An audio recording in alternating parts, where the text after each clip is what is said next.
control, shoveling dirt in every hole. Predators to condemn your soul, watching you and watching me. We're all connected but separated, misunderstood and so frustrated. A million armies of one have invaded, watching you and watching me. We live behind glass curtains and act like nothing's wrong. Soon you will belong. I know you're out there somewhere. We've watched you for so long. We wait for you to fall.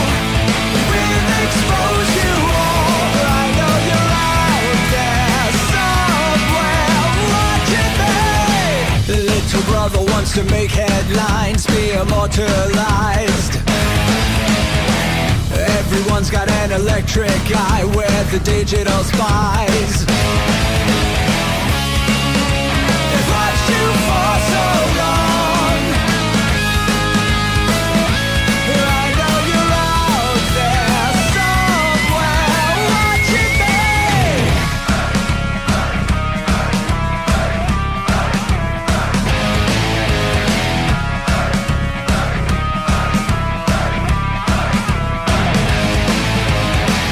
We the people have taken over.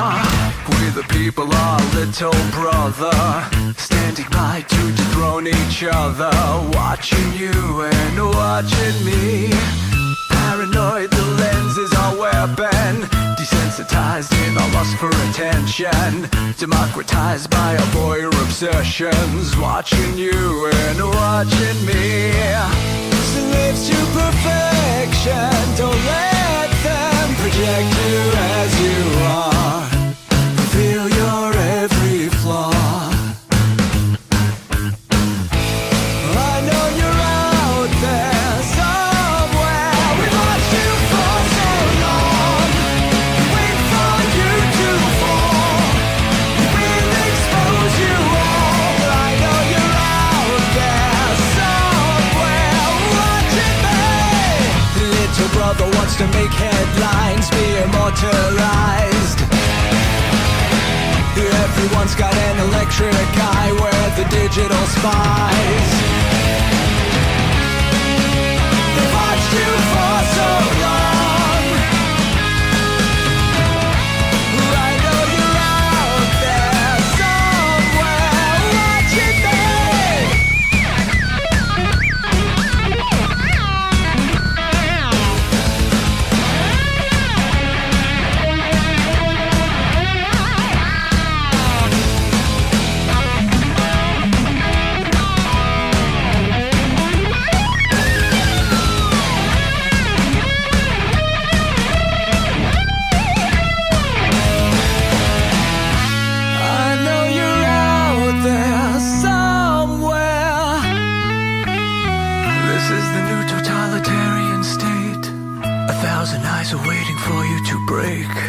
Stay in line, don't make a mistake. We're watching. We watched you for so long. We wait for you to fall. We will expose you all. I know you're out there somewhere watching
Let your experience begin right now. From high atop the mountains of British Columbia to you listening around the world, this is Spaced Out Radio. You can follow us on our website, spacedoutradio.com, on Twitter, @SpacedOutRadio. Give our Facebook page a like, Spaced Out Radio Show. You can follow us on Instagram, Dave Scott, SOR, or on our YouTube channel, Spaced Out Radio Show.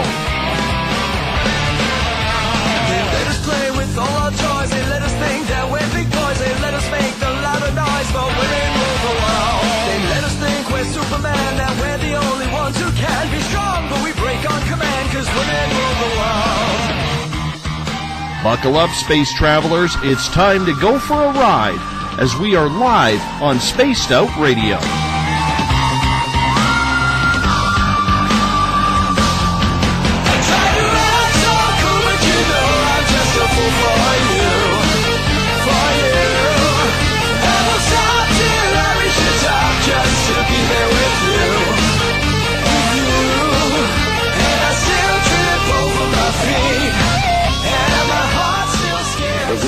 Sequence start. 6, 5, 4, 3, 2, 1.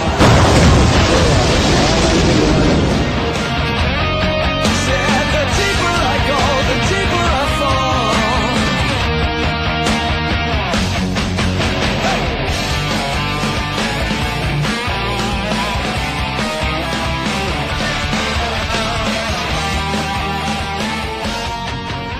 Good evening and welcome to Spaced Out Radio. Tonight I am your host, Dave Scott, and it's good to have you along for the ride wherever you are on this planet we like to call Earth. I want to say thanks for tuning in if you're listening in on the United Public Radio Network, on Revolution Radio, on the High Plains Talk Radio Network, over on Spreaker, and on Twitter. We thank you for coming along for the ride. It's going to be a good one tonight. If you like our theme music, you can thank our resident guitar god, Mr. Ron Bumblefoot Thal, formerly of Guns N' Roses. Yes, Bumblefoot is the official sound of the mighty SOR. He rocks us in and out of every single show. We're glad to have him with us.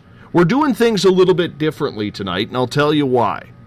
Literally, if you saw my setup in the Spaced Out Radio studio here at Uncle Jimbo's cabin, I have 2 computers, 3 screens.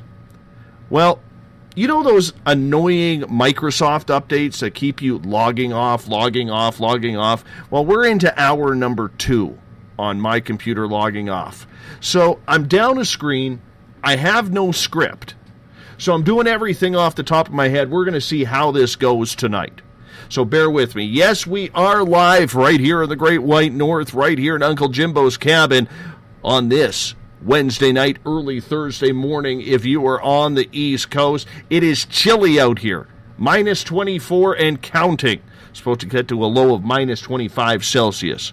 Yes, you definitely want to have the gloves and the toque on. It's not a beanie, it's a toque. Hey, if you want to follow us on social media, you can do so on Twitter, @SpacedOutRadio. Give our Facebook page a like, Spaced Out Radio Show.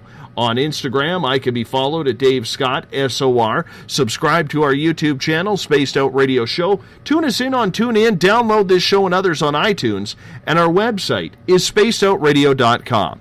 While there, we have a plethora of features for you to check out. We'd love it if you take a look at the SOR Space Travelers Club. It's only $5 a month. With that, your name gets entered into monthly prize draws. You get access to private group interviews, access to a special posting section on our website, and much more. Hey, we're going to give you a hell of a lot more than just access to our archives. We also have the SOR Space Wire, written by Eric Markham, our news director. You can check out the Bumblefoot feature. Read up on my latest blog, and if you've had a sighting that you just can't explain, well, fill out an SOR Sightlines report. Mike Schmidt, our intrepid investigative researcher, is waiting to get your information to give you a call and see what is going on wherever you are. If you want to take part in this chat room, because my one computer is down tonight, I got to ask you, okay, I cannot log into the Revolution Radio chat room. I cannot log into the United Public Radio Network chat room. All I have tonight is our Spreaker chat room. our SOR Space Travelers chat room, and if you're on Twitter, hashtag Spaced Out Radio. Put your questions in there, put them all in capital letters, and I will get to them the best that I can, because we're running shorthanded here tonight, and I apologize. It happens. We want to welcome in everyone listening in on the United Public Radio Network, live on 107.7 FM in New Orleans and over 160 countries around the world. It's good to have you along for the ride with us right here in the night. And if you're listening in on Revolution Radio, the Double R Machine is a donation station financed by you, the valued listener. Do us a favor. Visit freedomslips.com and donate today. Tonight, it's a final appearance of 2016 for the man, the myth, and the cryptid legend. Yes, the crypto guru, Ronald Murphy, is back with us tonight. He is an esteemed award-winning author. I like to call him, if there ever was an expert researcher, I like to call him that, especially when it comes to the fairy lands, folklore, goblin universe. He has so much more to this show. And 2016, for a lot of us, has been kind of a down year. But for Ron, 2016 actually has vaulted him into another realm, because Ron was just starting out a year and a bit ago when we started doing these monthly features with him. But now he's getting into his own radio show over in the UK. He got a writing contract with a publisher. His books are flying off the shelves. He's become a guest on so many different radio shows and podcasts now that he can't even keep count. And it's all because he started right here on the mighty SOR. We welcome in the crypto guru now. And, you know, Ron, I am taking credit for that. If there's one thing I can take credit for your explosive popularity in the realm of the cryptids, I'm taking credit for the crypto guru. You know what? I do appreciate that, and I do give you all the credit in the world for it. And to go extend a little bit more what you had said, they had offered me my own radio show on the Paranormal UK radio network, and they offered me a show that I will be doing with Andy Mercer twice a month, and that is called the Transatlantic Para Radio Show, which I'm very proud of. But however, just recently, and this will be the first time that that you hear this and your listeners hear this, they actually offered me another show, twice a month show, an hour each show, and that is going to be called Inside the Goblin Universe, and I will be co-hosting it with Colin Schneider, who his first ever radio appearance was also right here on Spaced Out Radio. Very nice. I'm glad that things are moving up for you, my friend, because I really don't think there is a nicer person in the field of cryptozoology than you, my friend. And you know what? I do have to put Rob Morphy. And your names are so similar. It screws us all up, from me to the listeners to Mrs. SOR, who, you know, is still on the high of her broadcast appearance last night on the show. You know, but she does all her web work. And you know, she's like, I always get them mixed up. I can't handle it. Why do their names have to be so similar? You know, but you and Rob Morphy, to be absolutely honest, I think we are so lucky to have both of you on for your monthly shows, because really, you're two of the nicest guys in this field. And you know as well as I do, Ron, there is a lot of ego, unprecedented ego, in the field of the paranormal, if we use that as an umbrella word. And I don't think it's warranted. I laugh at it a lot, but it's out there. So how do you, my friend, keep so straight and narrow? I would have to say that it was the way that I was raised, I'm sure. But I know exactly what you're talking about. There is a lot of rock star personalities out there, a lot of Napoleon complexes out there. People think that they're far more important than they actually are. And that inundates the world of the paranormal. And if this little world that we have here of researchers and podcasts and all the other things that are associated with paranormal phenomena, if it's ever going to implode and self-destruct, it's going to be because of the egos of the few. Most people out there are pretty good people, but there are some people out there that need to absolutely dominate this field in any way that they can, and that will be the downfall if there is ever a downfall. But again, I want to tell you that, and I want to tell the listeners as well too. I've been on shows where there was absolutely no response from the listening audience. Your show has the best listeners. It never fails. This is probably my 16th appearance on your show, I think, somewhere around there, and it never fails that somebody is going to put out at least a half a dozen very good intellectual questions that pertain to the field that we're covering here. They stay on topic. They keep the show rolling along. There are no finer listeners on Paranormal Radio, and I do applaud that. Now, also to get to just pat you on the back a little bit as well too. As somebody now that is delving into and dabbling into the world of podcasts, it is one of the most difficult things that you can do. You have to stay current. You have to keep the show rolling. There can't be any dead spots. How you do this for 3 hours a night, 5 days a week, and keep it rolling along and always keep it entertaining. I do not know how you do it. I give you a pat on the back. And truly, I do have a soft spot in my heart for Spaced Out Radio, and I always shall. This is where I was born, and this is where I was raised, and even though I might, have to pack my suitcase and leave home, I will promise you I will still return once a month to say a quick hello. Well, you know what? I plan on continuing this through 2017 because I have no choice. You're one of our more popular shows that we do on a nightly basis here and on a monthly basis. And Ron, I appreciate the very kind words that you say. I'm looking forward to it. And I'm looking forward to 2017 being a year maybe we can get some answers as to what is truly going on out in the field. And, there is a lot of competition out there when it comes to radio shows, Ron. I mean, you're getting into it. Well, I know a lot of people are doing it. I see the posts every day. Every day, I think all of us are invited to 2-3 shows a day. Come listen. And we're all competing for that audience. And when you say, we do this every night of the week, it's funny because Eric Markham, my SOR Spacewire director, he helped me co-host twice last week. And I let him just take the reins of the show just to see how he would do. Because one of these days, I hate to tell the audience, I'd actually like a night off. I'd like a night off where I could maybe take my wife for dinner. You know what I'm saying? And I need someone to fill in them. And I can't always rely on James Tyson because he's a dad. He's a busy life during the week. He hosts the weekends. He's prepping for those shows. And, it's hard to rearrange. Like if it's something like a month or two down the road, well, I can schedule that. But it's always good to have a plethora of options. Oh my God, my wife just scared the hell out of me right now. I did not know that she had snuck up beside me, and I looked and I thought it was the Harold the Haunted Doll creature standing there right now. My God. Ron, do you have a defibrillator on you right now? Because I gotta get this thing going.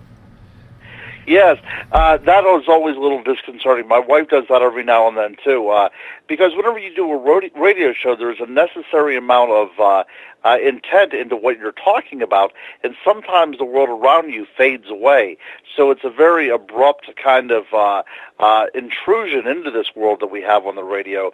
So I'm glad that you did not kill over there. Well, you know what? There are a lot, as I was saying before, I think my heart has started again. So thank you, beautiful one. But I like it whenever Mrs. Spaced Out Radio is there because it kind of changes the atmosphere in the room. And your daughter was on also probably, 6 months ago. Yes. And I like that idea. I like that little, that little support group you have going on up there. Well, you know what? She came on last night for the first time. And she did very, very well. And the reason why I brought her on, Ron, was 5 years ago yesterday was the anniversary of my awakening into this field, where I met up with the angel of death in my mother's eyes. and ended up channeling him later on that night, and I didn't even know what channeling was. So with Samantha Moedon, our guest, and Samantha happens to be a family friend of ours as well, I figured it would be a really cool thing to bring Jolene down here to have a chat and to maybe give her side of the story of what happened that night, because on December 13th, 2011, it was our entire lives, turning upside down. We didn't expect it to happen. We didn't know any of this really existed. And as silly as it sounds, I didn't even know podcasting or online radio existed. Had no clue. But you learn, right? And we had to learn quick. And eventually it culminated with the creation of Spaced Out Radio. So I thought it would have been cool, and we got a lot of positive response with her coming on last night, for her to come in and actually tell the side of the story. Yeah, and that's one of the things that's often overlooked. Whenever you have an experiencer such as yourself, people often don't understand that it affects so many people around you. And that is an interesting thing to delve into as well, too, and to research into. How does the experiencer's experience, how does that affect the world around them? Because it truly does, doesn't it? Absolutely. And everybody's experience is different. And Ron, one of the reasons why I think we're doing so well is because of 3 words. We believe everybody.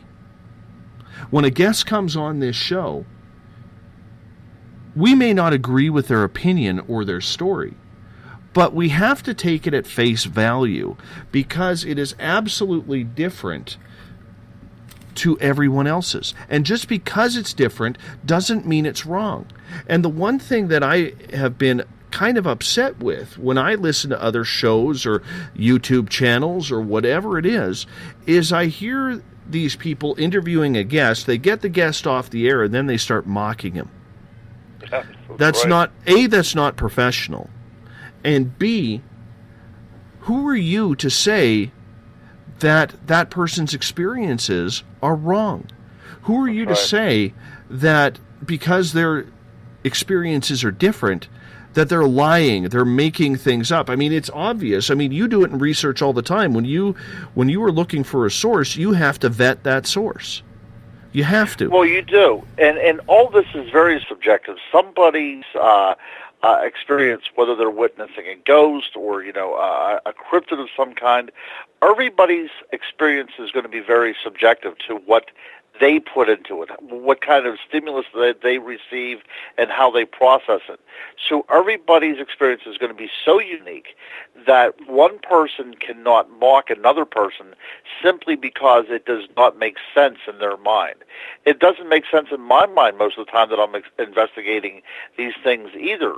But you know what? It impacted somebody so greatly that they came to me with the experience. So let's talk about it. Let's have an open dialogue about it. And to listen to these people who are popular and have their own radio shows, and they're being followed by so many people, and they have great advertisers connected to it, they sit back and mock it as if it were a skit on Saturday Night Live. So what happens then in the field of paranormal research is that the witnesses are going to be now more frightened to come on, more apprehensive about coming on and sharing these stories because they are afraid to have ridicule. And that is what keeps so many reports, hidden. That they'll never see the light of day. So whenever you hear these people doing it, they're actually hurting the field of paranormal research. I mean, they might be having their little show, they might be making a little bit of money with this and everything, and I say more power to them.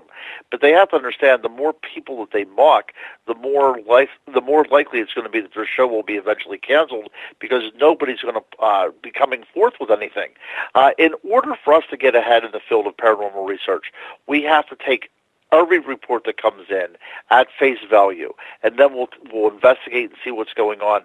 But we need everybody that has an experience to come forward so we know exactly what is going on out there to try to solve this great mystery of life that we have a passion for. But Ron, the problem is everybody should tell their story if they've had an experience. That's the only way we're going to learn. But all these so-called scientific researchers out there, buddy, are telling people, your story, I've heard it all before. This is what it sounds like. This is what's going on. I'm great that you told me, but really it's not helping my end of the research. And so many experiencers are getting that type of attitude now, whether it's from online radio, whether it's from these researchers out there, whether it's Bigfoot, whether it's alien, whether it's UFO. There are so many people who are having their own researchers in the field turning their backs on them that a lot of the experiencers now are actually feeling quite alone. They no longer know where to turn because the human experience means nothing to the conducive research that is being done, whether it's disclosure, whether it's all this high science that people are supposedly doing. So where does in your opinion, does the experiencer fall on everything if you say it is important? Right. Well, I mean, the whole nature, the thing that we are talking about tonight, and what keeps these programs going is the experiencer, isn't it? I mean, I have never seen a Bigfoot. You have. I've never experienced a UFO. You have. And without folks that have actually experienced this stuff, this doesn't go on. So the majority of the people that have radio programs, they've never seen a gosh darn thing in their entire life. And unless people are coming forward and talking about what's going on, this field is always going to be a fringe field. It's always going to be on the periphery. It's never going to be accepted by mainstream science if we do want to look at this from a scientific perspective, or it's never going to be accepted by the mainstream media. It's always going to be stuff of tabloids. And we have to, as researchers, as commentators on this field, we need to up the ante a little bit. We have to increase our game a little bit and make it much more acceptable. And the first step in doing that is treating the experiencer with respect and listening to what the experiencer has to say. Do you feel then that maybe, lack of a better term, that the entire field then, whether it's on an alternative media side, whether it's on a research side, just needs a giant enema to clean out what's going on? Because, and let me tell you this, I know you were on Beyond Reality with Jason Hawes the other day. He just had his television show not renewed for 2017. And that's too bad for them because, that's probably become a source of income. It's become a source of popularity, and that's hard to get over. But with the cancellation of a big show like Ghost Hunters, do you see that maybe the times are starting to change in this field where it's going to start cutting down the amount of reality TV shows that are out there, reality radio shows that are out there, podcasts? Or do you see it just going into a different avenue where more people are doing it for free? Well, as you can tell by your chat room and the guests that you talk with, there is quite the excitement for this kind of stuff. There's a need for this. People are still really amped about getting on, listening to your show, becoming a guest on your show, what have you. So there's a definite need for these shows. So what I think is going to happen is it's not going to be so much a source of income. There's not going to be rock stars. There's not going to be television stars that are associated with this field. There's going to be actual, honest-to-goodness researchers that care about people and really want to seek out the great mysteries to life and try to get some of the answers behind some of these mysteries. I think that's what's going to happen. It's interesting that you brought up this point of view because we kind of want to do a rundown. We were hoping to do a rundown of 2016 of all the great cryptid sightings and things in 2016. But there was a quote made in 2016 from, I believe it was in Skeptic magazine. As you had told the audience when we first started, we really don't have a script for this tonight. We're just kind of going with it. So I will be a bit less straightforward whenever I tell you that I forget what the source of this quote is. But I think it was from Skeptic magazine, but it was definitely from a skeptical commentator on the field of paranormal activities, entities, and supernatural, what have you.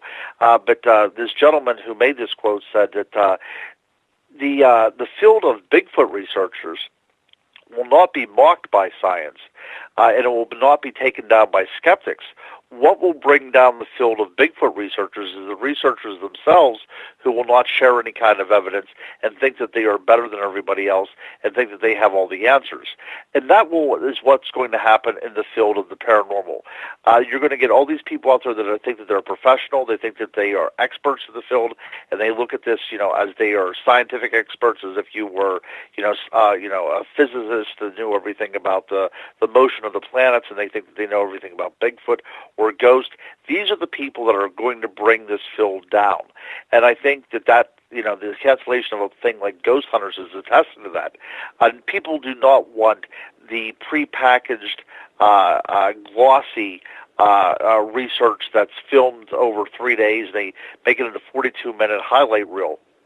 And sometimes that is even fake. That's the thing, is reality television is everything but real and genuine. People do want things that are genuine. So people are going to now, I think, in my opinion, are going to start turning to books and reading more about research. They're going to go out in the field themselves, and they're going to be listening to tried and true radio stations like this one, where they can actually get, they can get somebody's opinion, and then they can process it the way they want to without having a host lording it over them like a dictator, saying that this is true, this is what you have to believe, and not letting the people make up their own mind. I have a great comment here on Twitter at #SpacedOutRadio. It's from God of Thunder. And he says, and I'm curious to get your opinion on this, Ron. He says, I wonder how many of the hosts with big audiences actually believe in the paranormal. You've been on a lot of radio shows. What do you think about that? It's interesting that comes from God of Thunder, because I just followed him on Twitter 15 minutes before we came on the show tonight, so I'll be looking forward to reading more of his tweets. But that's an excellent question, and in my opinion, I have probably been on, I would say, 50 shows within the past year. And I would say of those 50 shows, maybe 20 of the people actually have a passion for the paranormal. I would say another 20 of these people simply see this as a revenue-generating device, and probably another 10 people are very good at radio. They were kind of put in there as a job rather than anything else, so they're kind of indifferent. But I would say it's nearly one half of the people out there who do these shows have not only no interest in the paranormal, but they have no knowledge of the paranormal, which is even worse. It would be nice if there was somebody out there that was, a skeptic and say, hey, I'm skeptical about all this kind of stuff. As soon as I'm done on the phone with you, I'm going to make fun of you. And they're upfront about that rather than pretending that they're experts in a field and they know nothing about it. I think that's far more ingenuous than somebody that makes fun of somebody after they hang up. And that happens all the time. And as somebody that does a lot of interviews, you can tell within, the first 5 minutes whether this person has any idea what you're talking about. And not only that, there are a lot of programs out there, and some of the big, the big international programs, they want you to submit your own questions. One show in particular wants you to submit 20 questions, and if they don't like the questions, they will send it back to you, and then you send them another set until you get it right, and they will read verbatim off of the questions that you had given them because they have no working knowledge of what you're talking about. That's disappointing. It really is, and I know the show you're talking about with the questions, and I mean, it's very hard to see on that one. But it's disappointing as a journalist that you would ask for the questions. We thought about doing that. We tried it out, and I just said, no, that's insulting to the guest. That is totally insulting to the guest and the audience if you don't have the couth and the professionalism to dig up the research yourself. Sure. You know what I'm saying? I do. And that is the thing, too, that I'm dealing with now as I'm starting to amass some guests. By the way, I want all your listeners to know that sometime in January of 2017, I'm hoping to get Dave Scott on the Inside the Goblin universe, which I cannot wait and kind of turn the tables on you. But yeah, I mean, it is disappointing. And the people, whenever you listen to the radio show, the people that are hosting this radio show is coming off sounding like a complete expert when all they're doing is reading off of a submitted piece of paper that you emailed them 2 days before the program. Mm-hmm. Well, we do things a little bit different, and, I just hope it's working. And I do have to say, it was kind of a cool shout-out that you gave old God of Thunder there, because this whole Twitter thing, I'm not good with Twitter. I really haven't been. And it's probably one of the social medias that I've probably not paid enough attention to. But I do have to give credit to God of Thunder on Twitter. He's a fellow Canadian, and he literally just found our show a couple of weeks ago, and he's been tweeting the hell out of us. And I didn't realize up until last week what a hashtag really meant. That's how ass backwards I am on Twitter. So he has absolutely forced me to do a crash course on Twitter to get this thing going, and now we're getting people following all over. So I want to thank him for doing that and being a part of it, and even following you, Ron. Well, like I said, how could you not follow somebody with the name of God of Thunder? That's a mandatory thing, and it's probably one of the most kick-ass hashtag names out there. So you got to follow this guy. And I was just really impressed. I was looking through all of his tweets, and he's mentioning the program, and he's doing all this promotion, and it really does come down to the people. Don't you think that with all the programs out there, the wheat will definitely separate from the chaff, and the people that are going to be, spreading the word are going to be people that know about the field, and they can recognize, people that are genuine from the fakes and everything. And I'm glad that I am part of this. You were the first radio program that I had ever been on, as a matter of fact. So I was terribly nervous. That was whenever it was a 2-hour program. If you can remember way back into April of 2015, that's how long it's been. I had no idea what I was getting into, and you were very kind. And not only were you very kind, but you also knew what you were talking about. And I thought, oh, my, everybody is going to be like this. And then I started to do some more smaller shows, and then some of the big, more national shows came along. And I would much rather be on Spaced Out Radio than any of those other programs. You can believe me, I'm being very honest with you.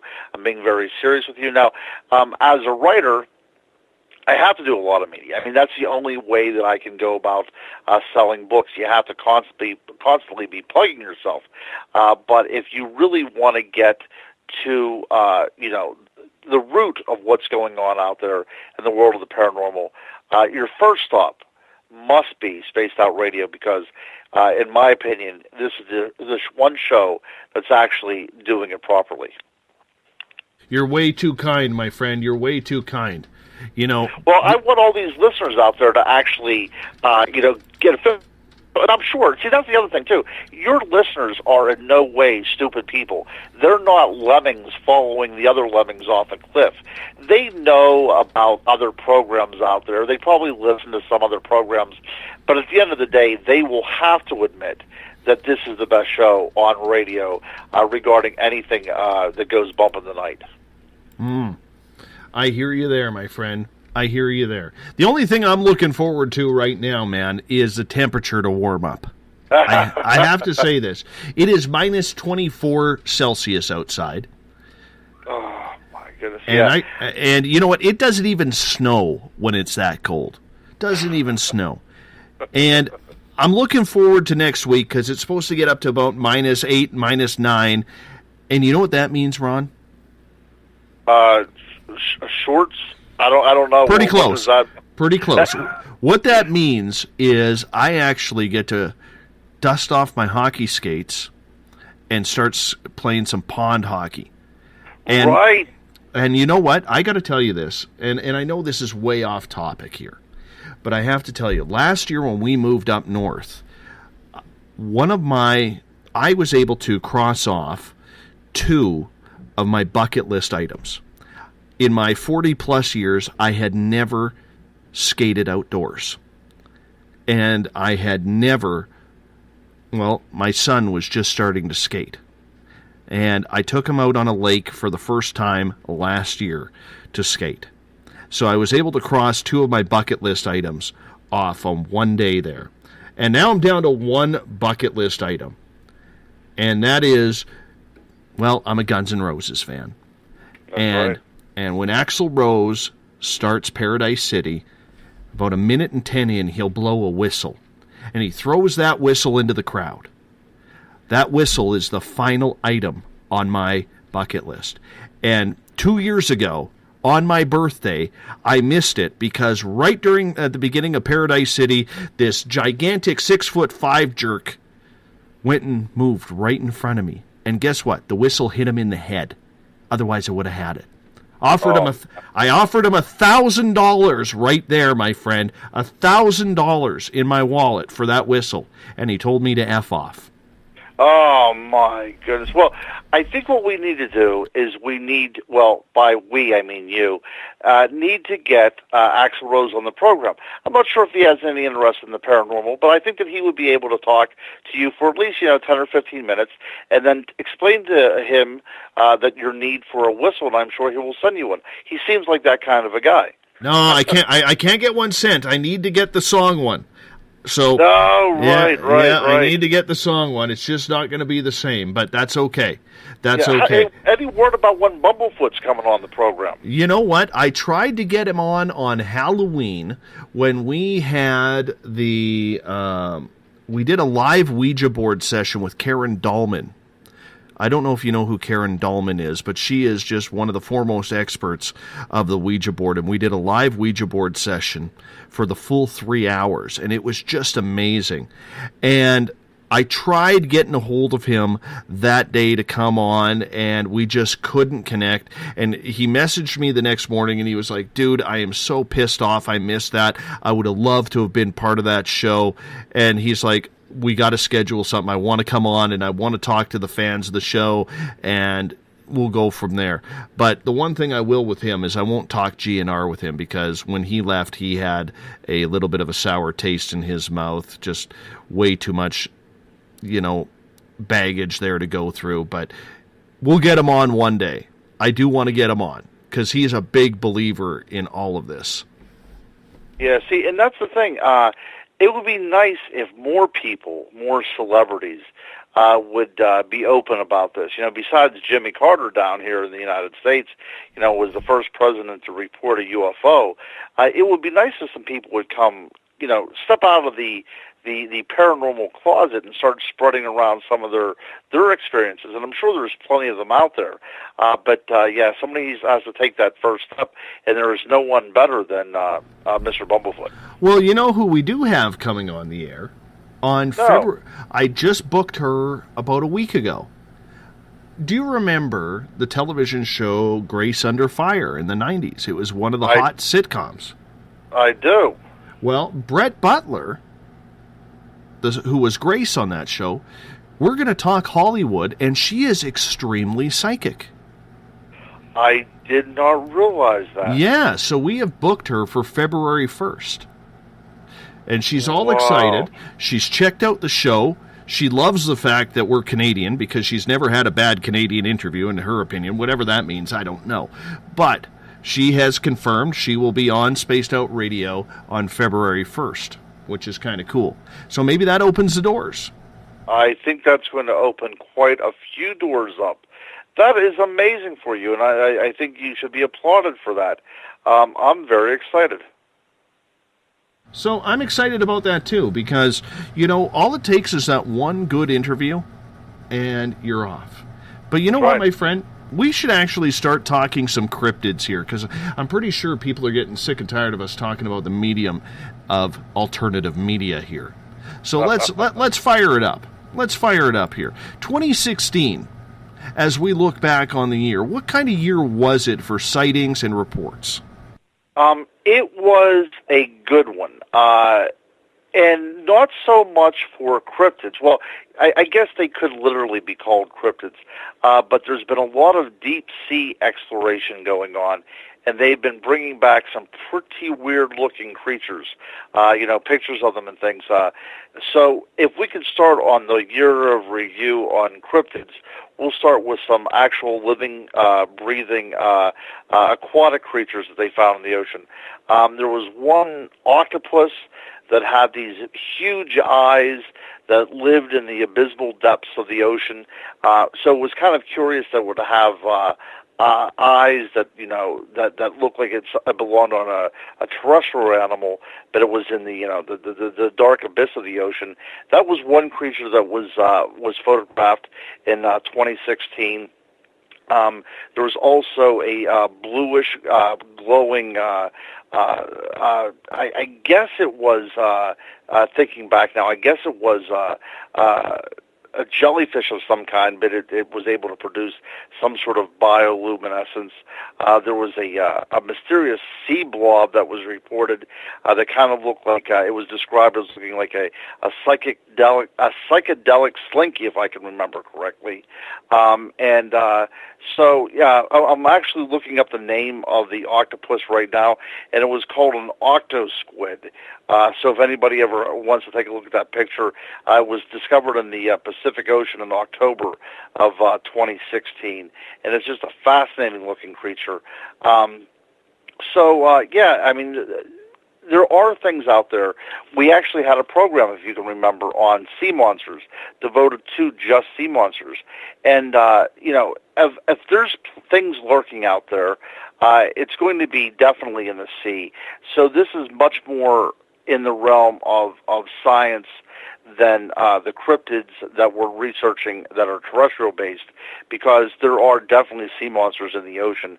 They're just waiting to be found. And I'm not talking just jellyfish and octopus. I'm talking about sizable creatures. You can, mark my words on that. It will definitely be uncovered sometime.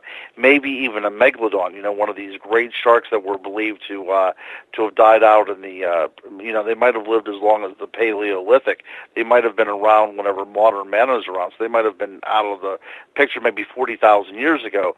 But I still believe that there are probably some still swimming in the vastness of the oceans. And because the oceans are so vast, every time they drop a camera down there, it seems like more and more things are being uncovered. So I think the most interesting cryptids being uncovered are those that are dwelling in the depths of the ocean, and those are some fascinating creatures. Not necessarily monsters, not the things of nightmares, but still unidentified, unclassified animals. Ron, which ones are real? Which ones do you think have a real possibility of coming to the forefront and getting proven? I mean, yes, we're seeing people who believe in Bigfoot or Dogman or something along those lines, but there's a lot of cryptid creatures out there that people believe are still out there. They may be on the extinction list. I think of Megalodon, like you said, the giant squid that used to take down sailboats and ships back in, the Kraken, pardon me. I think of the thylacine in Australia and Australasia. Do you think that there is a possibility that any of these creatures are still alive today?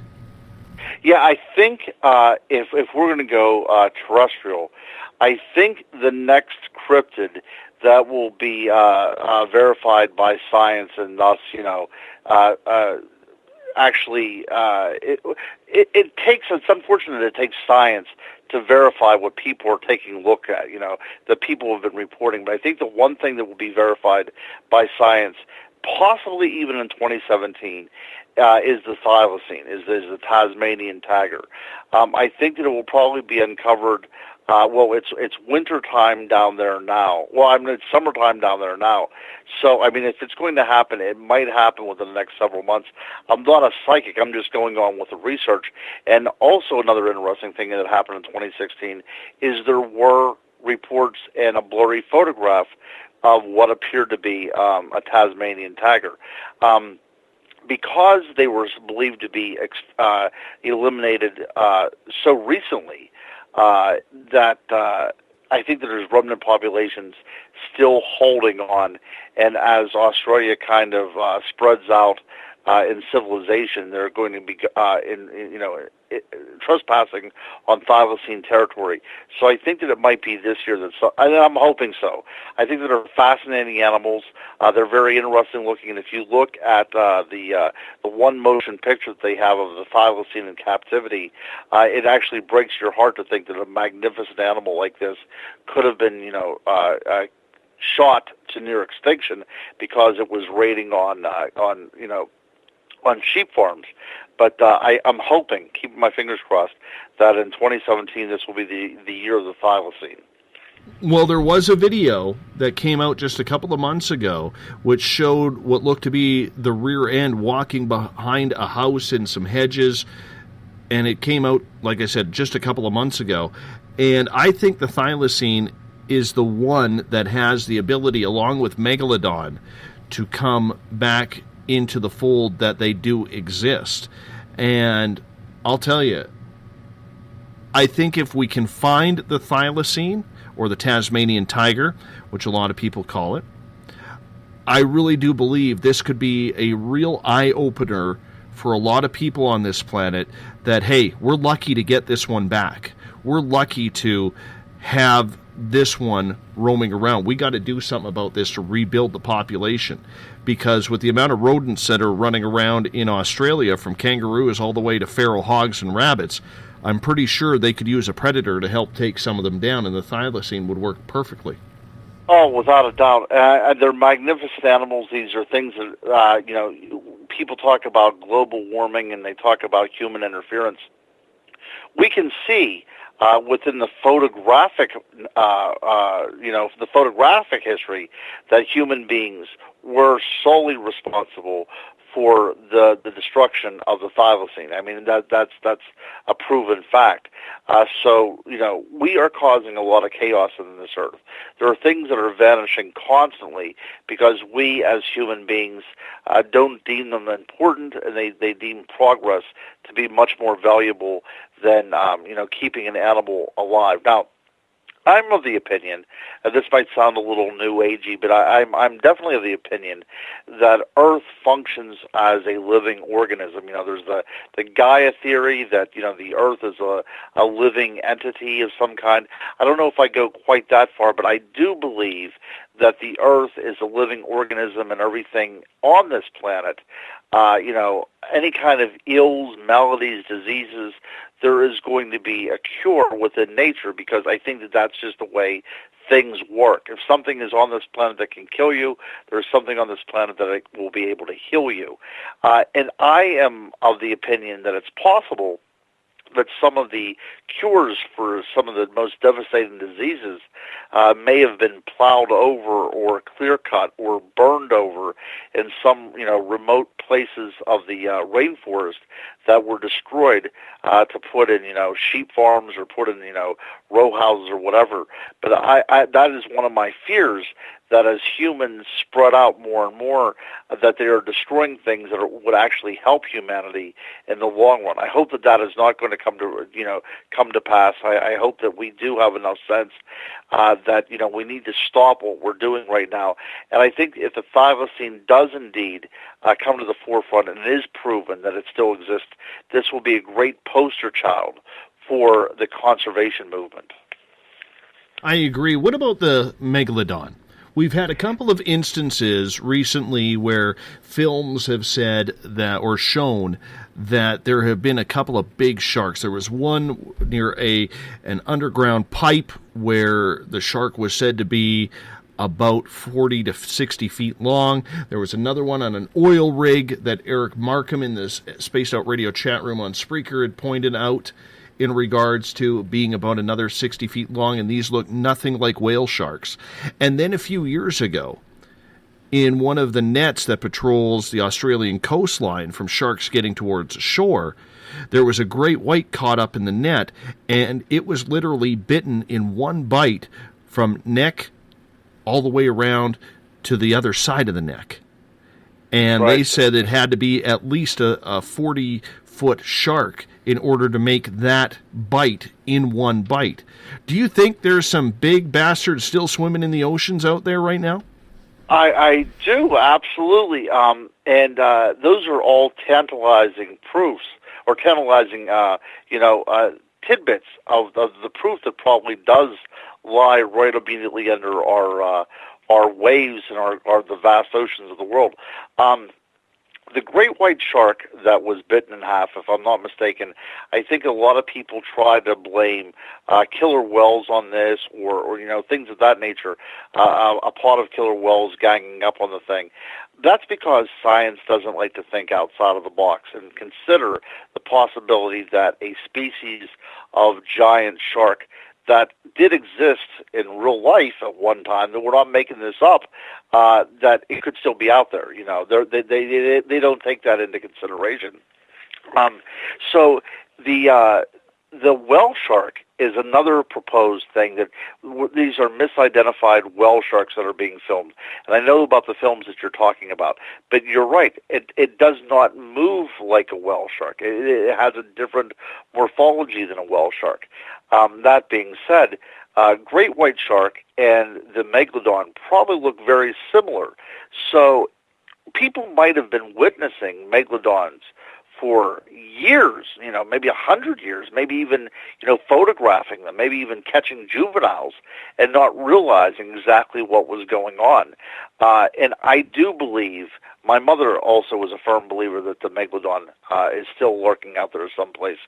But Steve Alton wrote a fascinating book called Meg about an extant megalodon that lived in the Marianas Trench, the deepest part of the oceans in the Pacific. Now, I do not adhere to that theory, because I don't think that a shark like that would exist so far in the remote ocean, in the blackness, of the oceans. I think that these would be animals that would exist, more towards the surface, definitely in the range where light still reaches. So I think that it would be that kind of a predator if we're going to mirror its behavior on the present day behavior of the great white shark, because I think that they probably act pretty similar. But people will talk about why they're not being seen.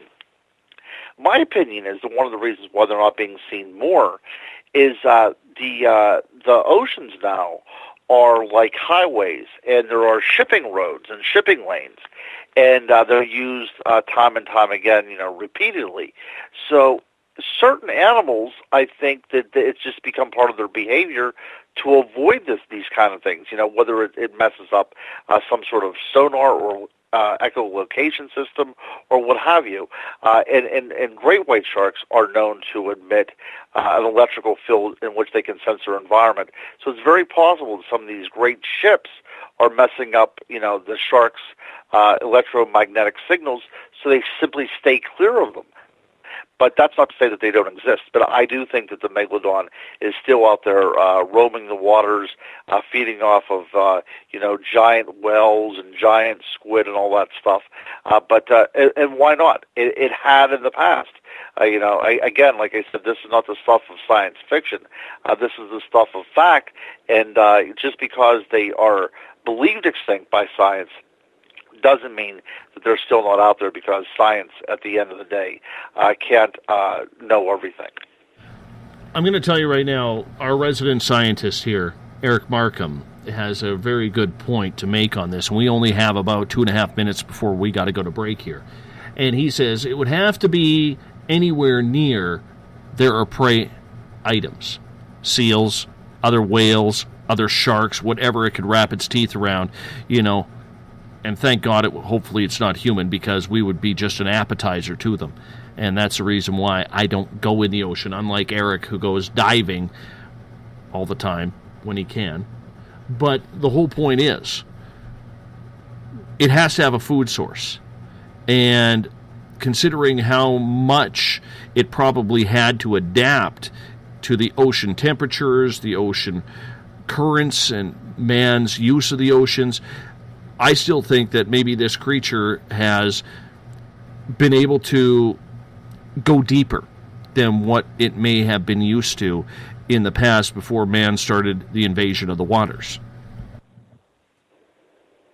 Yeah, that's a very good point, as a matter of fact, that they just simply adapted to take full advantage of the prey animals that are available to them now. That makes perfect sense. Well, we will soon see, my friend. We will soon see. Because Eric Markham, when he finally gets his ears fixed, he's going to go diving down in North Carolina, where there's this reef that the current will blow up a lot of old megalodon teeth. He's promised me one of those teeth. You know what? And I know that place quite well, and you'll have to ask him a question. That there were reports about 20 years ago of divers finding megalodon teeth down there that were not fossilized. Does he know anything about the veracity of these reports? You know what? He'll hear that, and I'll get Eric to type in the answer to that, because we're going to go to break here momentarily. Tonight on Spaced Out Radio, we are talking with our resident crypto guru. The crypto guru, Ronald Murphy, comes on the second Wednesday of every month, and he's here for the remainder of the night. You're listening to Spaced Out Radio. We'll be right back after this. Looking for news beyond the mainstream news? Head to spacedoutradio.com and check out the SOR Spacewire. This is Spaced Out Radio's Eric Markham, news director for the SOR Spacewire. Daily, I will bring you intriguing stories and outlandish reports from what's going on around the world. UFO sightings, paranormal activity, conspiracies, alternative health, and so much more. And if you have news, email me at news@spacedoutradio.com. Hi there, I'm Butch Witkowski, lead investigator with U4Cop. On the final Monday of every month, you can listen to me and host Dave Scott on Spaced Out Radio's Strange Days. We're going to get to the heart of the matter when it comes to what's happening out there. People are seeing and experiencing things from ET contact to Bigfoot, and I want to hear about it. Your experiences are what we investigators need to help solve these unknown mysteries, so tune in at spacedoutradio.com. Have you had an experience you can't explain? Had a run-in with ghosts, maybe Bigfoot, or seen lights in the sky? Hi, I'm Mike Schmidt from the SOR Sightlines. I'm here to investigate your sighting. Head to spacedoutradio.com and fill out a report on the Sightlines. All your information is 100% confidential, and I will help you figure out what you've been seeing. File your report, and let's find out the answers together. Visit purpleplates.com today. For over 40 years, the Purple Energy Plates have been delivering amazing results for their many customers.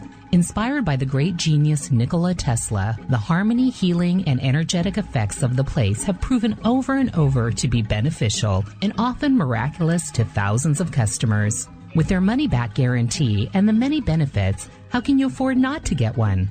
Check their site for daily specials and choose from their many energy products. You won't be sorry. Visit them today at purpleplates.com for mind, body, and spirit, and expect a miracle. Strange creatures lurking in the night, the sounds of wood knocking in the forest, odd happenings right out of a fictional world. These are the reports I love. Hi there, this is author Ronald Murphy, and I would love it if you join me and Spaced Out Radio host Dave Scott the second Wednesday of every month on our journey into the unknown land of cryptozoology at spacedoutradio.com. From Mothman to Frogman and everything in between. Hey, they don't call me the crypto guru for nothing. Are you interested in advertising on Spaced Out Radio? Head to our website at spacedoutradio.com and click on our advertising tab. There, you will find an assortment of ways you can get your product out there with us, from radio commercials to banners and social media. Have a product you like our hosts to endorse? We can do that too. Visit spacedoutradio.com for more details. From British Columbia to Northern California, Pacific Northweird has Cascadia covered. Check out our feature videos at spacedoutradio.com, where I, Vincent Zunza, and my super sleuth partner Alexandra Sullivan track down the weird and strange stories from around the Pacific Northwest, from Bigfoot to Mel's Hole and everything in between. This is what makes life exciting. So why report the normal when we can report the Pacific Northweird right here at spacedoutradio.com. Now there's only one way to rock. Loud and proud. In high definition. Radio 702 rocks. Las Vegas. Have you ever had an extraterrestrial experience? One you just couldn't explain? Well, maybe I can help. Hello, I am Samantha Mullet. On the second Tuesday of each month, I will join Dave Scott on Spaced Out Radio to bring a human aspect to ET contact. It's something I've lived with my entire life, and I'd love to help you understand. Let's share our experiences. The ET Experience, the second Tuesday of each month, only on Spaced Out Radio. Hi there, this is Jolene with Revealette Reiki and Readings, and I want you to relax. Let me help you chill out and get in touch with your body, mind, and soul. In this busy world, sometimes we need to let go, and this is where I can help. Visit my website, revealetteR&R.wix.com/Revealette_R&R. Every Saturday and Sunday night, as Dave Scott wanders aimlessly in the wilderness. You can come hang out with me, James Tyson, in Spaced Out Weekend. Starting at 9 p.m. Pacific, midnight Eastern, I'll take you along as we talk with some of the best experts in their fields. SpacedOutRadio.com is the place to find us. So sit down, relax, put your feet up. Enjoy the topics like the paranormal, supernatural, intuitiveness, and so much more. Hope to see you there. Hi there, this is your psychic medium, Joanna, and I would love it if you would join us every other Sunday on Spaced Out Weekend. With host James Tyson, we'll bring you personal psychic messages on two mediums and a large. Questions about love, life, career changes. We would love it if you would come and join us live. Call in and listen in for the experience. Allow us to open the doors to your other side. Two mediums and a large, heard only on Spaced Out Weekend at spacedoutradio.com. Would you like to become one of our space travelers? All you have to do is click on the Space Travelers icon at spacedoutradio.com. For only $5 a month, you can get access to some great prizes, as well as private monthly shows, newsletters, and a members-only section on our website. Become a space traveler today.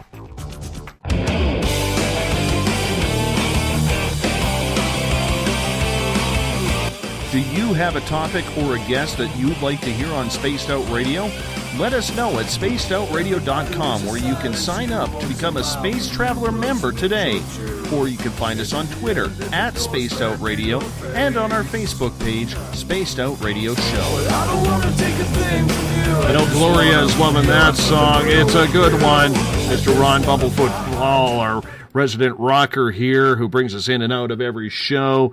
Yes, Mr. Bumblefoot, you can check out his Bumblefoot link and our website, spacedoutradio.com. Tomorrow night on the show, we're getting back into the mystery. Bruce A. Smith will join us. We're going to talk about the legend of D.B. Cooper. 3 hours of D.B. Cooper tomorrow night on the mighty SOR. I'm looking forward to it. I hope you are as well. 9 p.m. Pacific, midnight Eastern Time. We want to thank everyone listening in on the United Public Radio Network, live on 107.7 FM in New Orleans and 160 countries around the world. Thank you for tuning us in to be your nighttime, daytime, morning time show wherever you are on this planet. And if you're listening in on Revolution Radio, remember, the Double R Machine is a donation station financed by you, the valued listener. Do us a favor. Visit freedomslips.com and donate today. I do want to apologize to UPRN listeners and Revolution Radio listeners. I run two computers. One of them is down tonight, so I cannot access the chat rooms tonight. So if you have a question that you want to get to us, go on Twitter, use the hashtag SpacedOutRadio, and if you're not on Twitter, go to our Space Out Radio chat room on Spreaker or join the SOR Space Travelers Club on Facebook. I will be able to get to your questions right then and there. Bill Cardwell has set the password for tonight in the SOR Space Travelers Club. Xylotypographic. Xylotypographic is your password. Whoever can use that in a sentence, I'll send you a book. I'm serious. I don't even know what the hell that is. But that's your password for tonight if you're an SOR space traveler. No cheating on that one. Xylotypographic. I have no idea. If you want to follow us on social media, you can do so at Spaced Out Radio. Give our Facebook page a like, Spaced Out Radio Show. On Instagram, I can be followed at Dave Scott, SOR. Subscribe to our YouTube channel, Spaced Out Radio Show. Tune us in on TuneIn. Download this show and others on iTunes. And our website, is spacedoutradio.com. While there, you can check out Mr. Bumblefoot, join the SOR Space Travelers Club for only $5 a month. You can read up on my latest blog, check out the SOR Spacewire, and so much more. Tonight we are talking with the crypto guru, Ronald Murphy. You can find all his books on Amazon.com. Mr. Crypto Guru, it's good to have you back for the final time of 2016. I know. The year just flew by, and I think that might be for the best, because 2016 was a good year for me, but there was also a lot of stuff that sucked about it. And the more I talk to people, they seem to have the same type of feeling as well. It was hard to put a finger on, but it just was not the best year possible. I guess we could put it that way. Oh, definitely. An off year for a lot of people. A lot of people, man. And, you know, especially with the amount of celebrities who passed away. It's just horrific. Right. Horrific. A lot of music celebrities. Remember, I think that this must have been at the very beginning of the summer. I know that it was in the spring. Every time we were on the radio together, somebody had passed away. Yeah, I think it was ridiculous. Glenn Fry, I think, was the first. It was just weird how quickly they were falling off. Well, it started in, literally the day after Christmas, or 2 days after Christmas, when Lemmy Kilmister from Motorhead passed away at the age of 70 from cancer. And like 2 weeks or 5 days previous to that, he was playing a rock concert. And then five days later, he gets diagnosed just around Christmas, and like 2 days after his diagnosis, he's dead. You know, it was just a weird way. And the legends that were lost, 2/3 of one band, you know, Prince, David Bowie, Leonard Cohen, you know, Alan Thicke is the latest one. I know. And again, he was one of those guys that was out doing something. I mean, it wasn't like he was, hospital-ridden or anything. He was out doing something, and he comes home, I guess, and he dies of a heart attack. Terrible year, my friend. Anyways, Eric said that is just a myth, that rumor on the coast of North Carolina. Oh, is that right? Okay. Yes. Well, I'm glad. Yeah. I'm not a diver. You know, I love the ocean. I have an affinity towards the ocean, and I would love to do it sometime. But you know what? That scares the heck out of me. I don't know if I would have the cojones to put on a diving suit and jump into water with things I know really want to kill me. Exactly. You know, and, you know, I got to admit, as I've said many a time on this show, Ron, I'm a meal. I'm not an appetizer. Mrs. SOR, she's an appetizer. I am a full-blown meal. So there is absolutely no way I am going into the ocean. Absolutely not. That's right. Just not doing it. Yeah, and as a cryptid researcher, I mean, I've talked to people, and I've researched into reports of lake cryptids as well too. That we have, you know, tells in western Pennsylvania of 400 or 500 pound catfish that are capable of swallowing a man whole. So I am very careful about where I stick my toes. And I have, like I said, an affinity towards water, but I also have a very deep fear and respect for water as well, too, because I have no idea what might be under those rocks at the bottom of some lake someplace. So, I mean, I'll gladly look at it. I'll soak my toes in it. But as far as, like, going exploring it, that's really not my game. I have swam in 2 lakes that have sea monsters, and I am so glad, because I will not do that again. One is the famous Ogopogo in Okanagan Lake, which is about a 4-hour drive from me. And when I started my radio career, I started it on Vancouver Island in a place called Parksville, which was a retirement community, and being 25 living in a retirement community wasn't really good, because after 6 o'clock, everything was shut down. But there was a lake about 40 minutes west of that called Cameron Lake. And I later found out, and we'd go fishing in that lake, my buddy and I later found out that there was a sea monster, apparently, allegedly, in there as well. So it's a little bit ridiculous, the amount of sea monsters that are out there and are being reported. So as we continue the year in review for Cryptid Talk, was there a lot of sea monster sightings this year? There were one not so much a sea monster, but one of the things that really went viral was people that were riding on the London Eye photographed something moving, something serpentine in the Thames River. Do you happen to remember that sighting at all? I do not. Fill us in on that one. Okay, well, yeah, basically that was it. Somebody took a fairly poor quality cell phone video of something undulating back and forth in the Thames. Now, it obviously wasn't faked. There were responses of people seeing it.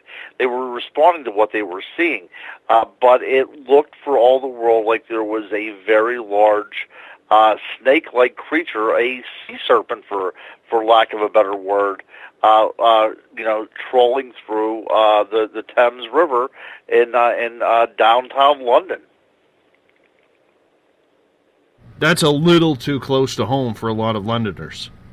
That's a little too, to think something like that. Now, the Thames is a tidal river. It's connected to the ocean, so it does have variations in its depth. So it's very possible that something like this could have crawled up out of the ocean and found its way into the Thames.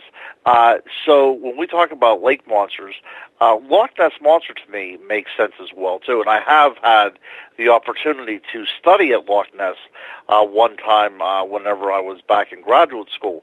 Now, the Loch Ness, the lake now, the monster itself was actually first spotted, according to tradition, by St. Columba in not Loch Ness itself, but in the River Ness, which is a tributary that feeds into the Loch Ness. And that's where the creature was seen. So it was seen in the lake before it was seen in the loch. It was seen in the river before it was seen in the loch. Now, the interesting thing about Loch Ness is that one time it was connected to the ocean, so animals could freely move in and out if they so desired. And there are saltwater lakes in Scotland, saltwater lochs in Scotland, that they get dolphins all the time. And you can still, if you were so inclined, get from the ocean to Loch Ness, because every now and then seals show up in Loch Ness and dolphins show up in Loch Ness. But what had happened was in the 1800s they built the Caledonian Canal system. So in order for a lake monster to get up there, it would take a little bit of doing. Apparently it's quite easy for these ocean-going mammals to make it, but for a lake monster, something of considerable size might be a little bit more difficult. But one theory that I have as a researcher is that it's very possible that something that was, aquatic, ocean-dwelling, had made its way up into the Loch Ness, maybe even a breeding population, some sort of creature, the Caledonian Canal kind of from leaving. Now, there's not a lot of sightings anymore in Loch Ness. Every now and then there's something, will break the surface, or some sort of footage will come out and become, viral, something seemingly swimming below the surface. But the Loch Ness Monster now seems, and I know that this will hurt the tourism, but it seems like it may no longer be existing in that particular body of water. Now, that's not to say that it wasn't there at one time. I firmly believe that something in that loch at one time, but and it may now be deceased. So the Loch Ness Monster may now be extinct. But my theory is that something did indeed come up through the water networks from the ocean to find its way into the loch. For whatever reason, became trapped in there, and may have lived, for 100 years in there, depending upon what kind of creature it could have been. But it doesn't seem like there's anything in there anymore. Mm-hmm. Do you believe a lot of these stories that there are still dinosaur sightings out there? Mokele Mbembe is one in Africa near the Congo that is said to still be roaming around. There are people who believe pterodactyls are still flying around. Do you believe any of these dinosaurs are still existent? Well, I am a big dinosaur fan, and I would love for dinosaurs to still be existing. But it's the places where some of these things are seen, like pterosaurs being sighted in Ohio. A little bit difficult to keep something hidden in the state of Ohio. I'm sure it will be possible, but not so likely now. Ken Gerhard, in his book, his recent book, A Menagerie of Fantastical Beasts, I think, or something along those lines, but it definitely has menagerie in the title. He talks about, these flying cryptids in Texas. Now, it's possible in places like Texas that these pterosaurs could still be existing because, you'd have to find a place that's relatively out of the way, and there are parts of Texas that are quite remote, so that's a possibility. The Mekele Mbembe, it seems to have a lot of attributes of the hippopotamus or the elephant or the crocodile, so it seems to be some sort of combination of all these creatures. Also, there's never been any kind of reliable photographic evidence taken. And if it was indeed a sauropod dinosaur like the Apatosaurus, which a lot of researchers think that it may be, it seems to be a solely aquatic animal, which the Apatosaur and the Brontosaur. The Brontosaurus would not have been an aquatic animal. At least that's what paleontological research is showing now, that they were probably, land-based animals. So what is up there? Again, it could be like what we talked about earlier, that if there's a megalodon out there, it may have adapted. And, of course, evolution does come into play, and adaptation over 65 million years could, of course, taken the size of these great sauropods and shrank them down, and they found that their niche was in the water because there was more food sources. So it's a possibility, but it's one of those things that is so out there that I would love to see it happen, but it doesn't make much scientific sense to me, at least right now, for the research that's being done right now. I would love to see them out there, but I'm not quite sure if they are. Now, in the United States, in Vermont, we have Lake Champlain, and then of course you have Champ out there, and people wonder what it was. Well, one time Lake Champlain was connected to the ocean, and there was a fossilized beluga whale that was found on the shores of Lake Champlain. So these kind of things are very tantalizing evidence for me that at one time these places that report lake monsters did indeed have very sizable creatures in them, and that makes me wonder if they still do not have some sort of remnant population of these great beasts still hanging on even in the 21st century. Well, if you look at the sea monsters like Champ, like Ogopogo, like Cameron Lake, or wherever these sea monsters go, it seems like every province or state has one of these sea monster legends. It almost looks like a giant snake, so to speak, or a dragon without wings. Do you see what people are seeing in regards to this with the humps on the back? And if so, what do you think they really are, Ron? Well, I think whenever people talk about sea monsters, they would automatically, or sea serpents, they automatically think snake. Now, one person's image in their mind should not come out in photographic evidence. But most of the photographs that we see looks like a giant snake moving in the water. Even in, I'm trying to think where it was at. It was someplace in Denmark or Sweden or someplace like that. There seems to be this great serpent plying its ways through a lake that is ice-covered. Now, a lot of skeptics think that it's garbage that is picked up by the flow of the water, but it does look very serpentine in nature. Is it a snake? A snake kind of makes sense in a way, because it could actually become quite hidden very quickly if it wanted to be, like snakes are often do. If anybody goes around a lake in the summertime, and you'll see the water snakes, they're very stealthy. They can crawl into little nooks and crannies. So if there was, a 30 or 40 foot serpent out there that was capable of living within the water, it could probably remain hidden for quite some time. But, then people report things that have flippers. People report seeing things out on the roads. Loch Ness back in the 1920s, people reported seeing the Loch Ness Monster walking across the road as a cat, a sheep in its mouth. So these kind of things are hard to explain what might be going on. But the majority, like the Ogopogo, and certain other sea serpents, especially ones witnessed in the open ocean, seem to be of a reptilian nature and seem to exhibit all the characteristics of a snake. It just is intriguing because when I think of sea monsters now, if I think fresh water, I look at no further than the Fraser River here in British Columbia, which has a growing population, after they were almost fished out, of white sturgeon.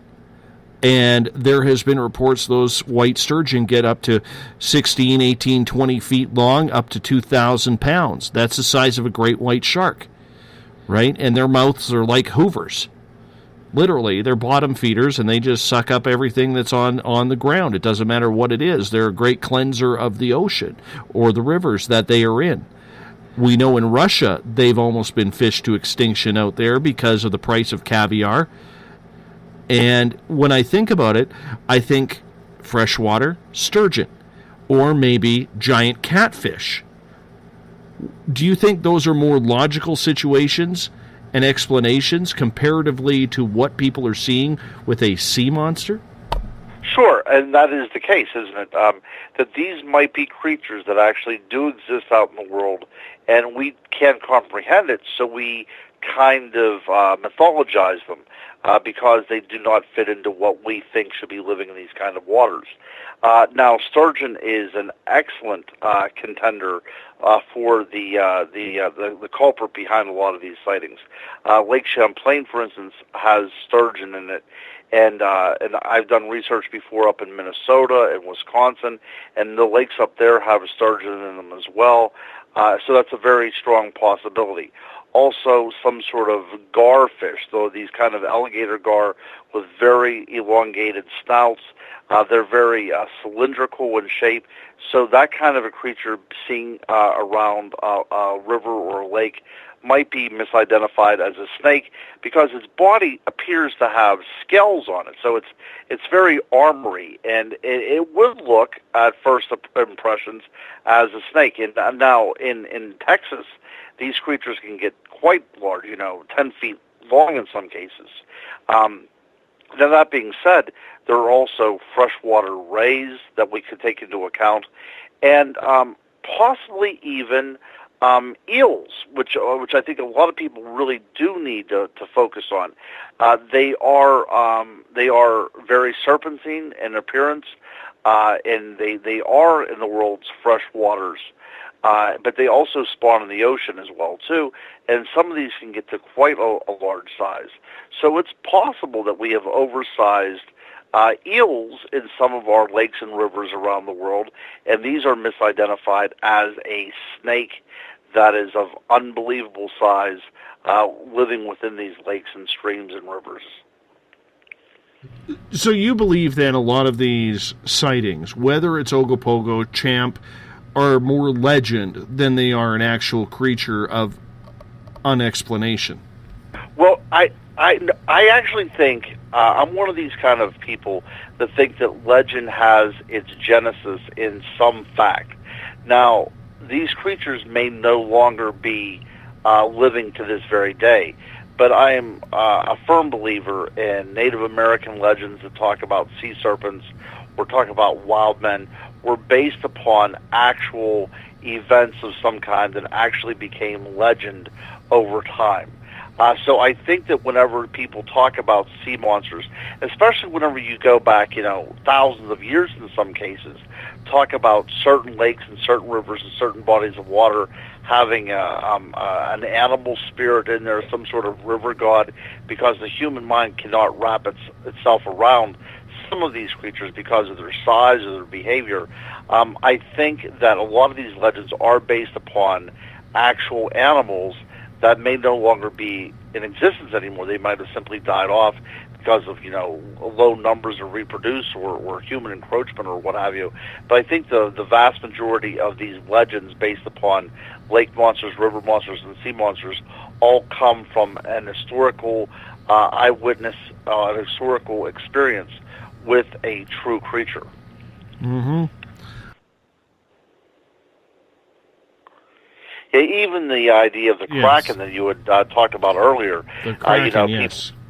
People say, this is not true. There's no way, this doesn't make any kind of sense until the Archetypus, this great squid, people were starting to theorize about it, and it was only recently, within the past 5 years, I believe, that there was actually a picture taken of a full-grown one. We find juvenile specimens, but no full-grown ones. Now, this is in the 21st century. Let's rewind it a little bit and go back 1,000 years or 1,500 years, when these creatures might have become an amazingly large size without any kind of human interference and pollution being, discharged into the ocean or what have you. But these creatures may have got to unbelievable size, and this was the resulting legend that came through oral tradition about what lived out there in the waters. Same too with Bigfoot. First Nations, all First Nations people have some sort of story about a wild man of the forest, or a forest brother, or some sort of identity with a human type of creature that exists right beyond the periphery of civilization. Now, as a researcher who has studied this around the world, I do firmly believe that this is coming from contact with, whether they be Neanderthal or Denisovans or what have you, some sort of species of Homo sapien that no longer exists. But I think that all these wild man legends also stem from one encounter or many encounters with a creature that may or may not exist to this very day. But I think that they all come from some historical fact. I have a couple questions from our audience as they start to get warmed up here, Ron, if you don't mind. Oh, no, I love audience questions. Absolutely. We're going to go to hashtag Spaced Out Radio on Twitter right now. John Porter is asking, Ron, is it possible that animals or fish grew bigger centuries ago without so many people hunting them? Yep, that's exactly what I said. Excellent observation. If you would think about the lakes and the streams, like whenever the First Nations were here, or whenever, let's even go farther back in time. Let's talk about whenever human beings first ventured into North America. This must have been a tremendous place. There are some scientific researchers that state that humans actually were delayed in coming across the Bering Land Bridge because of the predators in North America. They didn't take into account that there were massive hyenas in North America, and there were certain bears and dire wolves and things. So this would all impact our collective unconsciousness, who we are as human beings. So I truly believe that a lot of our fears, a lot of our archetypes of certain things like Bigfoot and werewolves and vampires, all were based upon early humans' interaction with the environment that they simply could not explain, or that they simply could not control. That being said, if we would, go back in time, 24,000 years ago, which was the time of the last, glacial expansion, whenever the water levels would be low enough and there would be land masses. If we go back 25,000 years ago, and we take, into account of the first people coming to, looking on the Lake Okanagan, or however you pronounce it. You Canadians do such a great job with it. Or Lake Champlain, or any of these places. What kind of things must they experience? And we know about certain explorers. Lake Champlain was named after a gentleman by the name of Champlain, but he reported seeing something moving in the water now, which seems to indicate it might have been a sturgeon. It had a quality of a sturgeon to it. So even within history, 400 or 500 years ago, people were seeing remarkably large animals in these bodies of water. And I think hunting has a lot to do with it, but I think what has more to do with it is just pollution factors. And we know that, the bald eagle was almost completely wiped out in North America because of pesticides. So you can take this on a global scale about the things that we do to the environment, and there's these creatures that are just holding on to a very scant remnant population of what they used to be. It wouldn't take very much to push them over the edge. So I think a lot of animals that we now call cryptids were probably wiped out by man either intentionally or probably unintentionally, and they're no longer part of our world, but they still live within our psyches. Another question coming from Shar in the Space Out Radio chat room on Spreaker. She is asking, do you think then that dragons were real? That is a great point. I've done a considerable amount of research on dragons, and what it seems to be saying to me, the collected research, is that dragons were believed to, control hordes of gold. If anybody watches, the Lord of the Rings or the Hobbit, especially, the great dragon Smaug, it lives in this cave, and it has all the gold around it that it's collected. Well, this does have a precedent in nature, and if you would go to the wastelands of Mongolia, you would find protoceratops that were found, their bones were found in the same strata of minerals that contain gold. So, people coming across the bones of something that looked like a reptile of some kind intermingled with gold, the legend of the dragon may very well have developed. It makes sense to me, that these kind of things could have happened. Now, whenever we get to the United Kingdom, we're talking about legends that involved creatures that were called worms, W-Y-R-M. That would be the term. That was the term that it was also used in Beowulf whenever Beowulf had to take on the dragon. So the word worm translates then again as serpent, some sort of snake-like creature. And indeed, whenever certain dragons were related in the histories of England, we see that they were indeed snakes of some kind. There was one knight that fought a serpent by wearing a suit of armor that had blades attached to it, so whenever the creature wrapped itself around the knight, its body would have been severed into pieces. It seems like this was some sort of snake. This may have been a snake that was out of place. I don't know how it could have ended up in Europe. I doubt very seriously with the climate that Europe might have had. It probably would not have had a climate to be able to maintain a snake population, especially of this size. But it's possible that somebody brought a souvenir back from the Crusades, or something happened through trading, something got loose, and was able to grow to remarkable sizes. But to answer the Twitter question, I firmly believe as well that going back hundreds of years ago, 1,000 years ago, without any kind of human interruption, snakes especially can grow as large as the environment and its food population will allow it to grow. Its food sources will allow it to grow. So if you leave a snake undisturbed in a swamp-like atmosphere and it has plenty to eat, it can grow to magnificent sizes. I'm quite convinced of that. So I think we're dealing with animals that did exist quite happily and get to very large sizes, and these legends probably develop whenever these last remnant populations are now encroached upon by human beings. This is what makes legends. The final conflict between a cryptid snake and a knight because the knight believed that it was a thing of evil, or some sort of out of place reptile. Now, do I think that dinosaurs still existed 65 million years after their supposed extinction?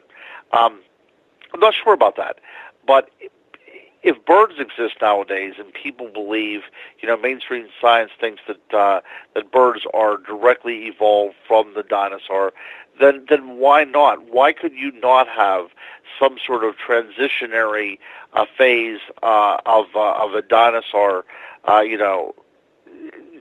3,000 years ago, 2,000 years ago, maybe even 1,000 years ago, in some sort of vestige, even in the United Kingdom someplace, and one of the last remaining tracts of forest area there, holding on to dear life that, that human beings encountered, and then they were killed, and thus came about the legends of the dragons. This, of course, is all speculation and conjecture, but this is what we're in the business of, isn't it? That we talk about the paranormal, or at least I talk about the paranormal from a scientific point of view, how legends are made, how archetypes come into existence.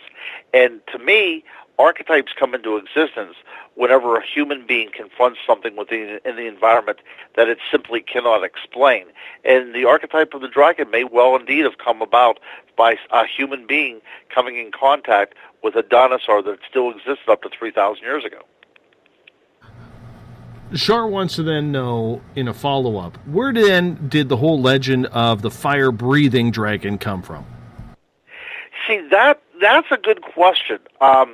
And also, to reiterate the point about the dragons, too, dragons are found in all cultures. I mean, even the Aztecs have Quetzalcoatl. The Asian culture has, tremendous dragon legends, even saying that the emperor descended from dragons, and denoting the imperial dragons by the number of fingers on its claw, or the number of fingers on its hands. But the fire-breathing dragon, I think, again from the research that I've gathered, and if any of your listeners want to counter with this, or if you would like to add anything to it, feel free to enlighten me. But I don't think that you have the essence of a fire-breathing dragon until Christianity puts its stamp on everything, and then dragons are seen as an agent of the devil. The devil lives in hell, so of course his agent is then able to spew hell out of its mouth. So the association with fire is a direct, and a direct response to the devil dwelling in the fires of hell. That, at least from my research and the way that I go about writing, that is what I've uncovered thus far. But if anybody else has any other theories, I'd be more than happy to listen. Well, I do have a theory on this, because I tell my wife this all the time when she gets pissed off at me. I tell her, don't blame me, blame Eve. It's all Eve's right. fault. Yes, that's exactly correct. Yeah, if you do not want to, to have the pains of childbirth, or if you hate going out to work at your job, blame your own sex for taking the apple off the tree and taking a bite. Exactly. I believe 100% there, my friend. I back you up on that one. I knew it. I'm actually fist pumping you right now, my friend. Fist pumping right, you right now. I do have a question in regards to the dragons from Eric in the Space Out Radio chat room. And he is asking, could the dragon archetype be a race memory from our early mammalian ancestors? Oh, wow. That's really going back there. Recently, I was delving into the world of sleep paralysis for one of the books that I'm working on. And hypnagogia, this type of sleep, it goes hand in hand with sleep paralysis. And it's basically a twilight dream, if you will. You're half awake, you're half asleep, and you're having images. And some of the images that come through are very humanoid-like, but some of the images are also very bestial in appearance, animals. And to me, it seems that these are memories of the things that hunted us down whenever we were still, in the savannas. These are things that make us fear, dark places. This is the flight or fight response. And what I am starting to uncover in my research is that humans were as feared as certain type of animals. And humans, were feared because we were hunted at one time. If you look at the time from the end of the last ice age to there was a warm spell. But what happened then again for only about 500 years was a period called the Younger Dryas. It's named after a genus of an indicator flower about tundra, but not to go too far into it. But this period didn't last very long, but temperatures started to drop drastically within a decade. So so if you were born and, during the Younger Dryas, by the time that you reached 30 years old, life as you knew it had changed completely. You went from a farming lifestyle, because it was this time the agricultural revolution was starting to make itself known. So you went from a sedate lifestyle, a stabilized lifestyle, to complete turmoil that now you had to become a hunter and gatherer again. And not only did you have to become a hunter and gatherer again, but other humans became hunters and gatherers.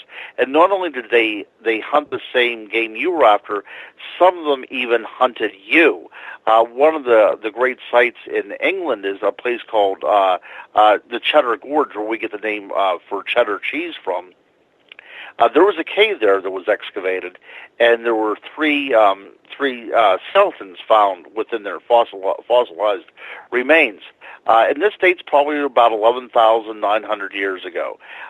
And what they found in there, what the excavators had found, was a killing floor, a place where animals were processed. So they would find deer and they would find antelope being processed there. And with the deer and with the antelope bones, they also found human remains. So the humans were seen just as prey animals. Now, to make this even a little more sordid, that there was also found fashioned drinking vessels made from the skull of human beings. And in that skull was found human blood. So it seemed to be a ritualized killing, or not a ritualized killing, but a ritualized feasting in regards to the cannibalism of this time. Now, all that was said because we were going back to this idea of the collective unconscious and a folk memory. And actually, what your listener had mentioned is very intriguing, because we probably have the notion of a flying dragon because birds of prey actually did prey upon human beings. There is a very famous skull of a young proto-human. I believe that it might have been an Australopithecine that was killed by a bird of prey, and you can find the beak mark in the base of the skull where the bird actually broke open the skull to get into the brains. So the dragon is everything that we are afraid of. It is a thing of the air.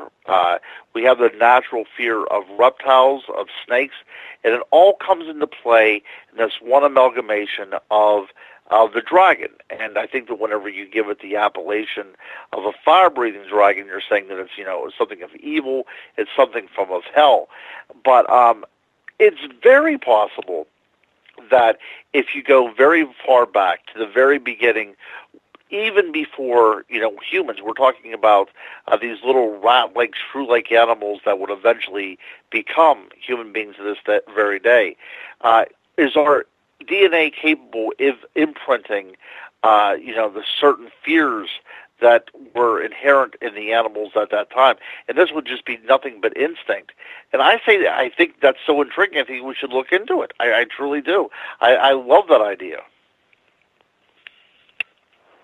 I have a question coming from Twitter at hashtag Spaced Out Radio. This one comes from Rhonda, and I think this is a real important question here, and a good one at that, and something we haven't talked about, Ron. And that is, since Fukushima, she is wondering, what could we expect from potential cryptid sightings and the increase in them, because we don't know what this radiation and chemicals from the nuclear reactor from 5 years ago already is going to do to these creatures that are swimming around the ocean. That's a great question, and something that we have to look into. If you go to Chernobyl to this very day,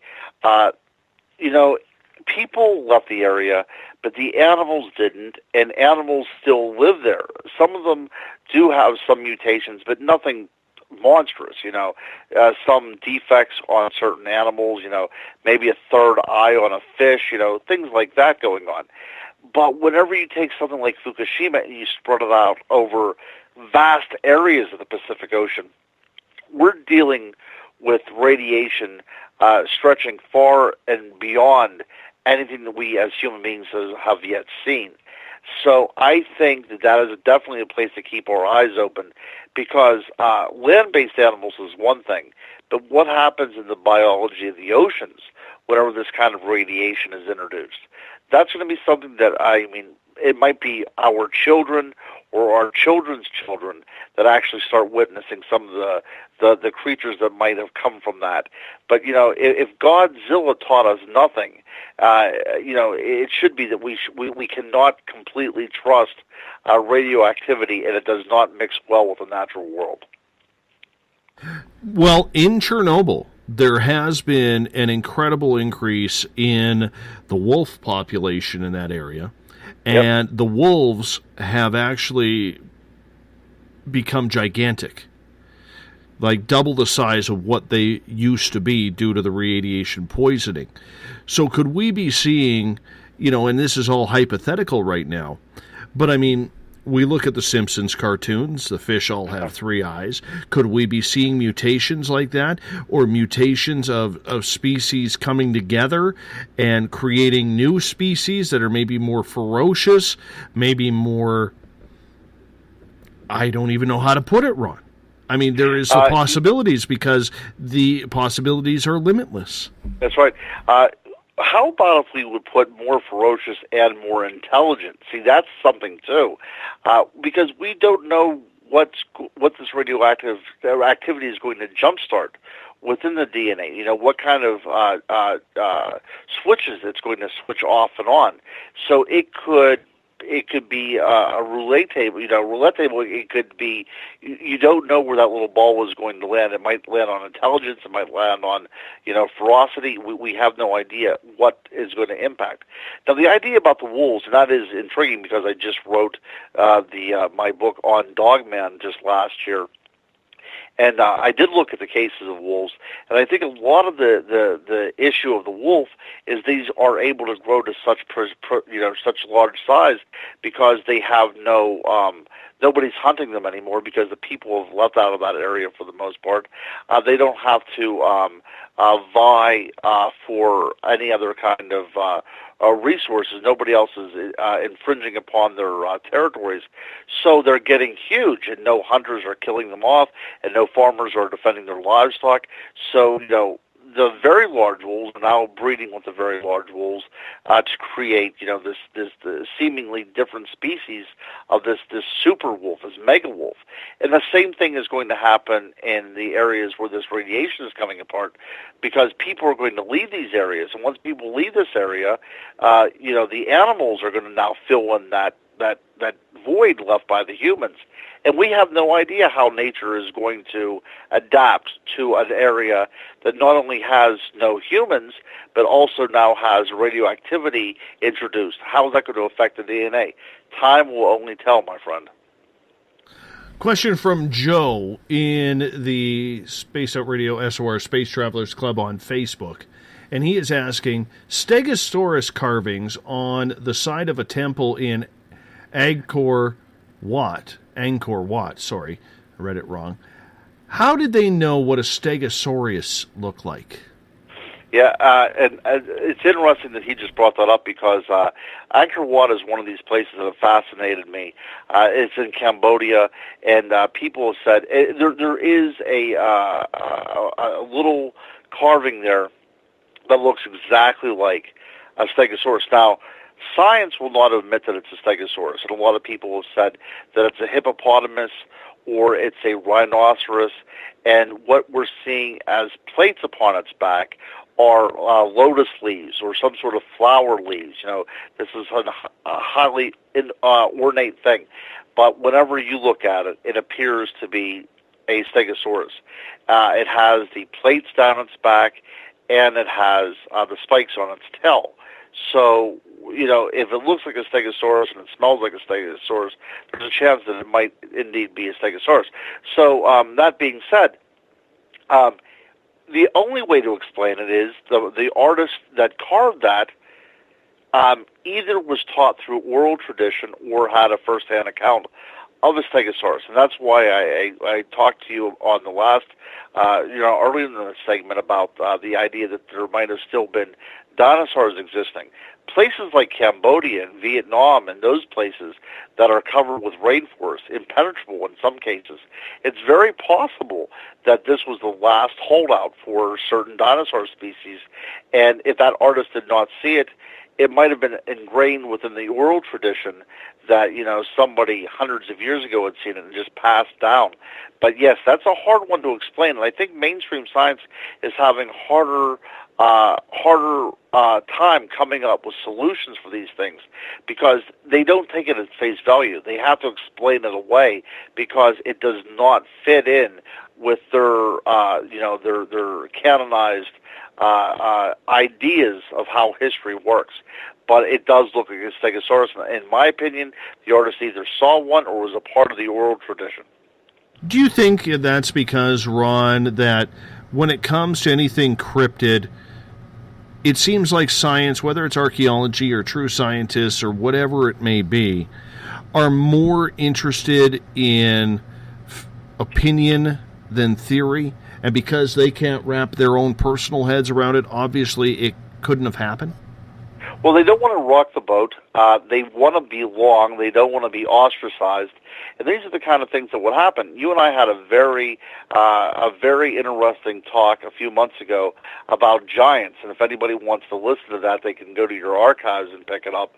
But it seemed like whenever these gigantic bones were starting to be uncovered in late 19th century America, that there was a cover-up. The Smithsonian would come in and they would whisk it away because it does not fit into the traditional understanding of how evolution works and of how America worked.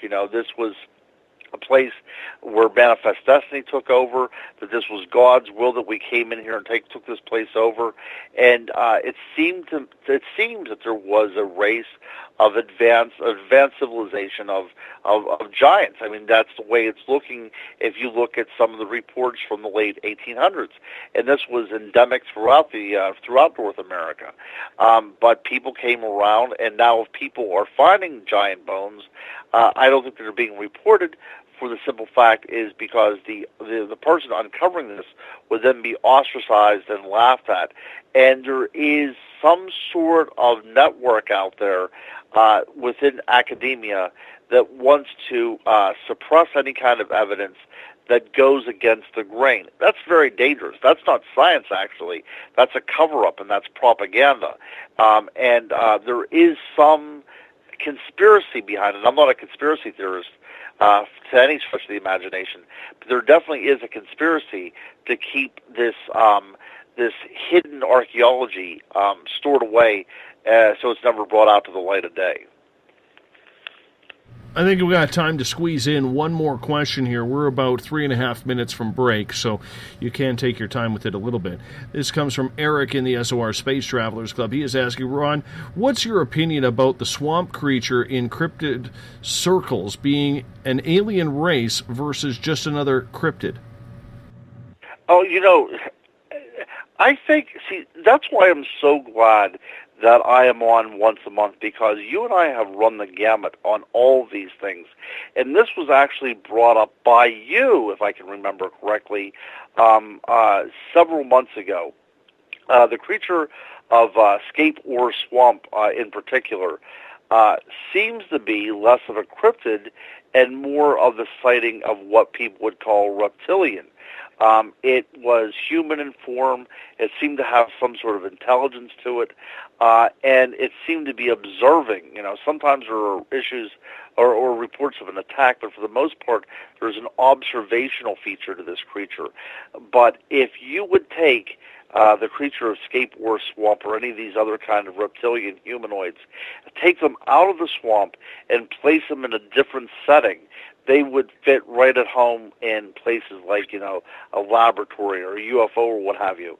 So I think, and I am not a ufologist in any stretch of the imagination either, but I think that if you look deeper into this, the idea of these creatures being extraterrestrial is far more, I think it's much more accurate to assume that they're from another space, another time, another dimension, than being some sort of anthropomorphic lizard creature that has evolved out of a North American swamp.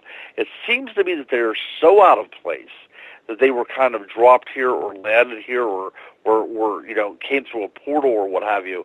But there's something going on with these strange reptilian creatures that they seem to have dealings with the reptoids that people witness in certain UFO encounters. We're down to the last 30 seconds here. I know there's a few more questions out there that I do need to get to. We will get to them at the next hour, which is right after the break here on Spaced Out Radio. Our guest tonight for the final time of 2016 is the crypto guru, Ronald Murphy, or if you want his pen name, Ronald L. Murphy Jr. That's right. Make sure you throw that in. All his books can be found on Amazon and anywhere else online. Get his books. His On series is incredible. And, of course, Ron, you got to write a book just called The Crypto Guru. That's my dream. That is my dream, my friend. Well, we need to get the Dave Scott book out, which I promise you and your listeners that will be done within the next year. It's just that it's been a crazy time for you. It's been a crazy time for me. Things have been exploding, which is a good thing, but it's really taking away from my writing and the things that I want to write. Whenever you have a contract, these people tell you what to write and when the things are due and everything. So, hey, my friend, let's hop out for a break. We'll be right back after this. More of the Crypto Guru in hour number 3. Right here on the mighty SOR. We'll be right back. The SOR Sightlines is a place for you to find answers to your strange experiences. Hi there, this is Mike Schmidt.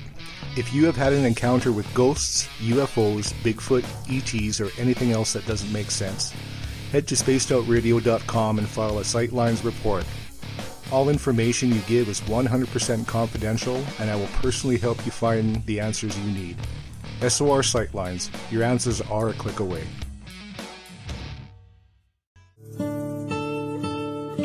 Greetings and salutations, space travelers, from the Chronicles of the Unknown team. What is Chronicles of the Unknown? I keep hearing about this thing. It's a new paranormal reality TV show based right here in beautiful British Columbia, Canada. Follow our team as we uncover claims of activity on the Caribou Gold Rush Trail. You can also follow us here every third Monday, where 2 members of our team will be available to answer your questions. We'll give you some equipment updates and some of our experiences on the road, right here on Spaced Out Radio. Hi there, I'm Butch Witkowski, lead investigator with U4Cop. On the final Monday of every month, you can listen to me and host Dave Scott on Spaced Out Radio's Strange Days. We're going to get to the heart of the matter when it comes to what's happening out there. People are seeing and experiencing things from ET contact to Bigfoot, and I want to hear about it. Your experiences are what we investigators need to help solve these unknown mysteries. So tune in at spacedoutradio.com to the final Monday of every month from Butch Witkowski's Strange Days. Visit purpleplates.com today. For over 40 years, the Purple Energy Plates have been delivering amazing results for their many customers. Inspired by the great genius Nikola Tesla, the harmony, healing, and energetic effects of the plates have proven over and over to be beneficial and often miraculous to thousands of customers. With their money-back guarantee and the many benefits, how can you afford not to get one? Check their site for daily specials and choose from their many energy products. You won't be sorry. Visit them today at purpleplates.com for mind, body, and spirit, and expect a miracle. This is your medium, Joanna, from Spaced Out Weekend, 2 mediums and a large. I would love it if you would come and join us with host James Tyson every other Sunday on Spaced Out Weekend. Together, we will take your calls and your questions live. Our goal is to provide you with a positive outlook on deep questions that you may have. questions regarding love, relationships, money, or whatever else is on your mind. Come and check us out at spacedoutradio.com. Have you checked out the SOR Spacewire at spacedoutradio.com yet? Every day we post the latest stories regarding the weird, strange, and completely unbelievable. From cryptid and UFO sightings to the conspiracy world, we tackle it all. Hi there, I'm Eric Markham, Spaced Out Radio's news director for the SOR Spacewire. And if you have a story, I want to hear it. Email me at news@spacedoutradio.com. Patrolling the Pacific Northwest, we are always on the lookout for the strange and unassuming stories that real people are experiencing. Hi, I'm Vincent Zunza from Pacific North Weird. Me and Alexandra Sullivan have teamed to bring to you those odd stories that never seem to make it into the mainstream. Stories so weird that will leave you scratching your head wondering, is this real? It's as real as it gets with Pacific North Weird. You can watch our videos right here at spacedoutradio.com. Become more intimate and interactive with Spaced Out Radio. Join our Space Travelers Club with your new membership. For $5 a month, we'll provide you with special access to the website, monthly prize draws from books to psychic readings, along with monthly newsletter, private interviews, and more. Sign up today to be part of Spaced Out Radio's experience. Every month on Spaced Out Radio, we look into the deep and dark reports of cryptids roaming around the world with me, Rob Morphy, from Cryptopia.us. I would love it if you would join me and host Dave Scott as we delve into the most arcane stories and reports regarding creatures of the unknown. My job is to hunt down the details and bring the evidence forward to you. These aren't your regular Bigfoot stories I'm talking about either. You can find out more about crypto history at spacedoutradio.com. Looking for a place to advertise at a very reasonable cost? Look no further than Spaced Out Radio. SpacedOutRadio.com has an advertising tab that you can click to check out our daily, weekly, and monthly packages to play on the radio, or our website including social media. From commercial spots to banners, we have it all. Check out our competitive pricing today.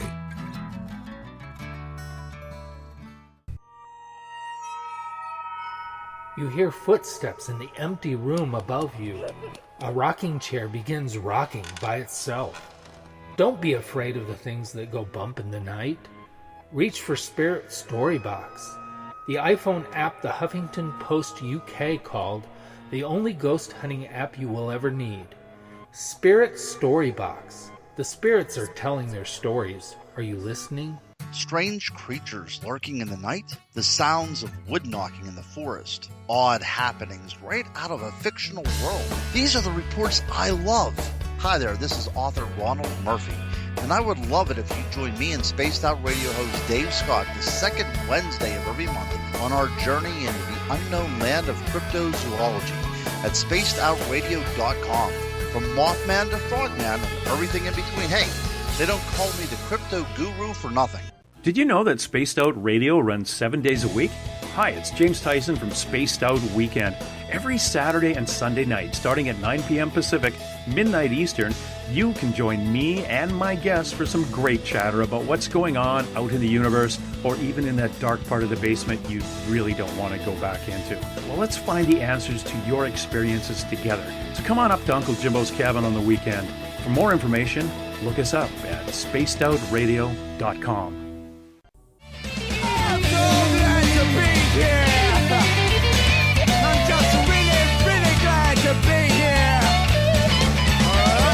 Would you like to connect with us on Spaced Out Radio? Head to spacedoutradio.com to check out the latest shows, guests, and sponsors. And don't forget to sign up for the Space Travelers Club. You'll find all you need at spacedoutradio.com. Welcome back for the final hour of Spaced Out Radio tonight. I am your host, Dave Scott. I want to start off by apologizing to those in the chat rooms of Revolution Radio and the United Public Radio Network. I am down a computer tonight. My one computer, I think, has a little bit of malware on it, so we're doing a scan on that, and it's affected my Facebook as well, so I will try and get back onto the Facebook page to get the questions as well, but unfortunately, I'm cut down on the chat rooms that I can actually follow. It's weird, only following a couple of them. Usually I have a plethora of chat rooms going. No, not tonight. Not tonight. Different types of stuff going on. Hey, we want to thank everyone who listening in on Revolution Radio. Remember, the Double R Machine is a donation station financed by you, the valued listener. Do us a favor. Visit freedomslips.com and donate today. And if you're listening in on the United Public Radio Network live on 107.7 FM in New Orleans and over 160 countries around the world, it's good to have you along for the ride as well. Bill Cardwell, I cannot see your password, so I'm not going to say it, but Bill Cardwell sets a password each and every night here on the mighty SOR. I had to close down Facebook due to a computer virus, so that's where my Facebook was. I almost had it running, but had to shut it down. So you have to forgive me. I know it had a xylotonophobia or something like that, so we'll just call it that. That's your password for tonight. Bill sets a password each and every night on this show. Tomorrow night on the program, we're going to be talking about the case of D.B. Cooper. Recently, the FBI just closed that case after 40-plus years. But Bruce A. Smith is going to talk about D.B. Cooper live tomorrow night, starting at 9 p.m. Pacific, midnight Eastern Time. If you want to follow us on social media, you can do so on Twitter, at Spaced Out Radio. Give our Facebook page a like, Spaced Out Radio Show. On Instagram, I can be followed at Dave Scott, SOR. Subscribe to our YouTube channel, Spaced Out Radio Show. Tune us in on TuneIn, download this show and others on iTunes, and our website is spacedoutradio.com. If you're also on Twitter, you can use the hashtag spacedoutradio, and I will get to your questions and comments in there. Just hit me up, and we'll get right to it. You know who you are, because we're building a real good following there. Thank you so much to everyone who participates there. Tonight we are talking with the crypto guru, Ronald Murphy. It's the final time he will be on the air with us in 2016. His next appearance will be January 2017 on the 11th. January 11th, the crypto guru will be back. Ron, welcome back. Hey, thanks a lot. It's going too quickly. We only have about another, 45, 50 minutes left? That's incredible. That's 2 hours out of our lives that flew by because the stories and your audience. Now I told you whenever we were on break, but I want to share this with you. I am now getting a chance to look at the SOR chat room, and I am shocked by everything that we talk about. Your listeners are able to throw up visual aids, which, I've never seen another chat room work this way. So I give you guys all the applause for keeping this going. They are a brilliant audience that we have. They are knowledgeable. They just want good radio. So we're trying to provide that for them. And their participation is so key on what we do here. And it doesn't matter if they're in the Revolution Radio chat room, the United Public Radio chat room, on Twitter at hashtag Spaced Out Radio, SOR Space Travelers, or on Spreaker. They come to it. They know that if I got to be at my best, they got to be at their best too, with their questions and their comments as well, because this show is about them. It's about bringing their questions to the forefront. And that's the beauty of having an experiencer show. So, that's right. So when we get a guest on, such as yourself, who's done this numerous times, or somebody who's never been on our program before, and they hear the questions coming from the audience, it adds just a totally awesome dynamic that I don't think a lot of people are doing. And maybe they should copycat us a little bit, because it brings the best out of the audience as well. That's right. Well, the thing is, whenever we talked about the Stegosaurus at Angkor Wat, I thought, what happens if some of your listeners have never seen this picture? And lo and behold, as soon as we mentioned it, we have Joe. He immediately posts a picture of it. So everything that we're talking about, if anybody has any questions, or if anybody wants to, look a little bit further into this, you can go into the interactive Spaced Out Radio chat room, the SOR chat room, and you can see all these visual aids that the listeners are putting up as we speak in real time. For sure. Let's get to some more questions from our audience while we're at it here. And we'll go to Corey's question in Spreaker. And he is asking, Ron, do you think that fire-breathing dragons might have been giant acid-spitting lizards? Wow, that's intriguing. Well, we do know that there are some lizards out there that do spit acid, and we know that the spitting cobra, of course, spits out a concentrated venom, and there's also, reports of such things as the Mongolian death worm that, will either spit an acid or spit a poison or shock people, what have you, depending upon, what people are seeing out there. So there are ideas that this might not actually be fire, and there are precedents in nature of animals doing such a thing. So whenever I look into a cryptid, I think, is it possible, is it anatomically, zoologically possible that a creature could have these kind of attributes? Fire breathing doesn't make much sense, but a burning acid can indeed make sense because it's just a variation on some sort of venom, on the saliva. And we know that Komodo dragons can give very painful bites that, people that have been bitten says it feels like fire. So is it possible that there might have been a creature the size of a Komodo dragon capable of spitting this kind of putrid, saliva and venom at its victims that felt like it was on fire? Well, sure it could, but quite possibly. There's insects out there that can produce an acid that will actually smoke because it's able to be heated up to such a temperature. So we do know that there are animals out there in nature that, not parts of science fiction. These are not wonders of the imagination. These are actual, documented animals that can do such things. So it's very possible that there was a lizard that existed at one time with concentrated venom that came out almost, feeling like fire, where it smoked like some sort of concentrated acid, and the fire-breathing dragon came from that. That's most certainly the case. It could be. Let's get on to another question, because I think this is an interesting one that we've never talked about on this show. And part of the... Well, we froze up there for a quick second. This question, Ron, comes from Trip in the Space Out Radio chat room on Spreaker. And once again, it's a topic that we've never got to on this show. And he is wondering what your thoughts are on the crystal skulls. Oh, right. If you ever want to have a show on the crystal skulls, I'm not sure if you've ever talked to the Frick brothers. John Frick, sometimes they're called the Men in Black, but they do a lot of speculative research on such, things as Oak Island and on the crystal skulls.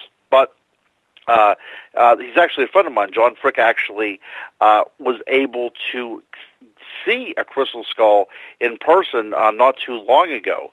But it is interesting because mainstream science, and I think it was even Brian Gumbel, if I'm not mistaken, did a 2-hour report on the crystal skulls because they are such a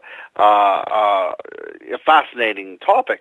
It was actually done whenever Indiana Jones and the Kingdom of the Crystal Skull came out, so it was kind of a tie-in, of course. But still, it opened us up to a dialogue on such things. What seems to have happened with these skulls is that they are produced in a manner that we today cannot reproduce unless we use certain types of machinery that the ancients had no grasp of. So they were able to be produced in a method that is unknown to us today. Some people think that they act almost like flash drives or some sort of depository where there's an alien technology downloaded directly into them. The crystal is some sort of conductive type of a mineral that acts as a way to store information. That's very intriguing. What is going on with the crystal skulls? I have no idea, but there are people better than I am that research nothing but this, and that actually sounds like a great show for the future. But as far as I'm concerned, the only opinion that I can make is that however they were created is with a technology that we did not know that the ancients possessed, and for whatever reason, it's lost to us to this very day. I'm going to ask a follow-up question from Robert all the way in Australia. And he listens every day, usually with his wife. And he is saying, in regards to the crystal skulls, whoever made them back then sure made them with primitive tools, but who or what do you think imbued them with the power that they apparently have? Right.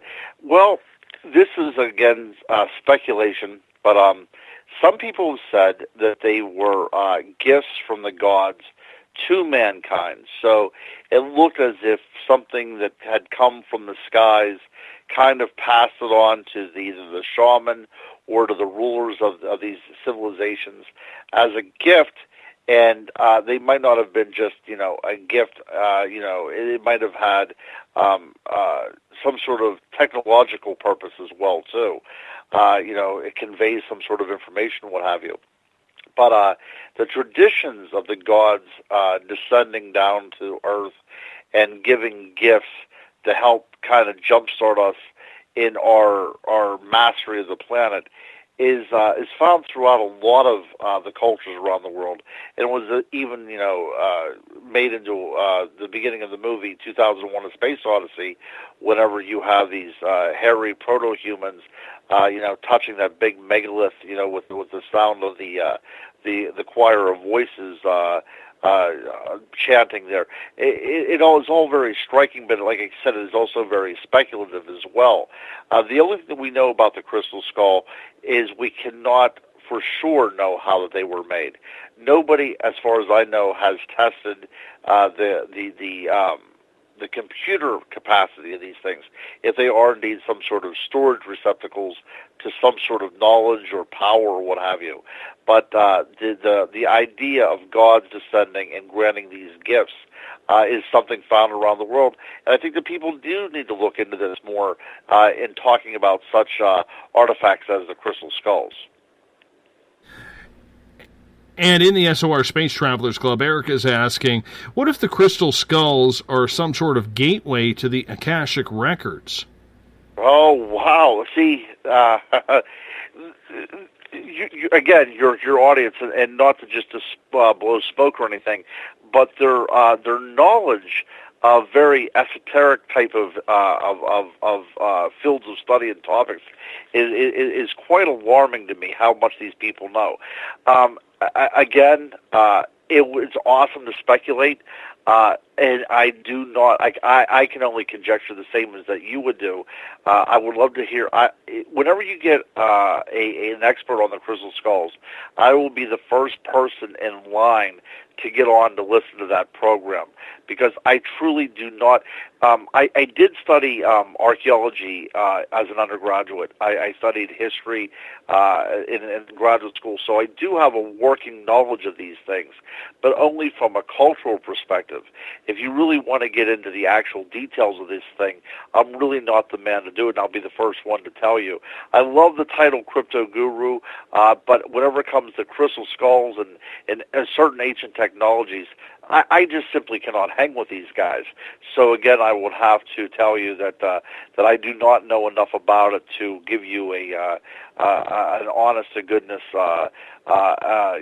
theory that I have about it. But people have talked about this kind of connection, that there might be a database within the skull itself, and as I said before, it works as some sort of a flash drive, and it's downloaded with all this wisdom.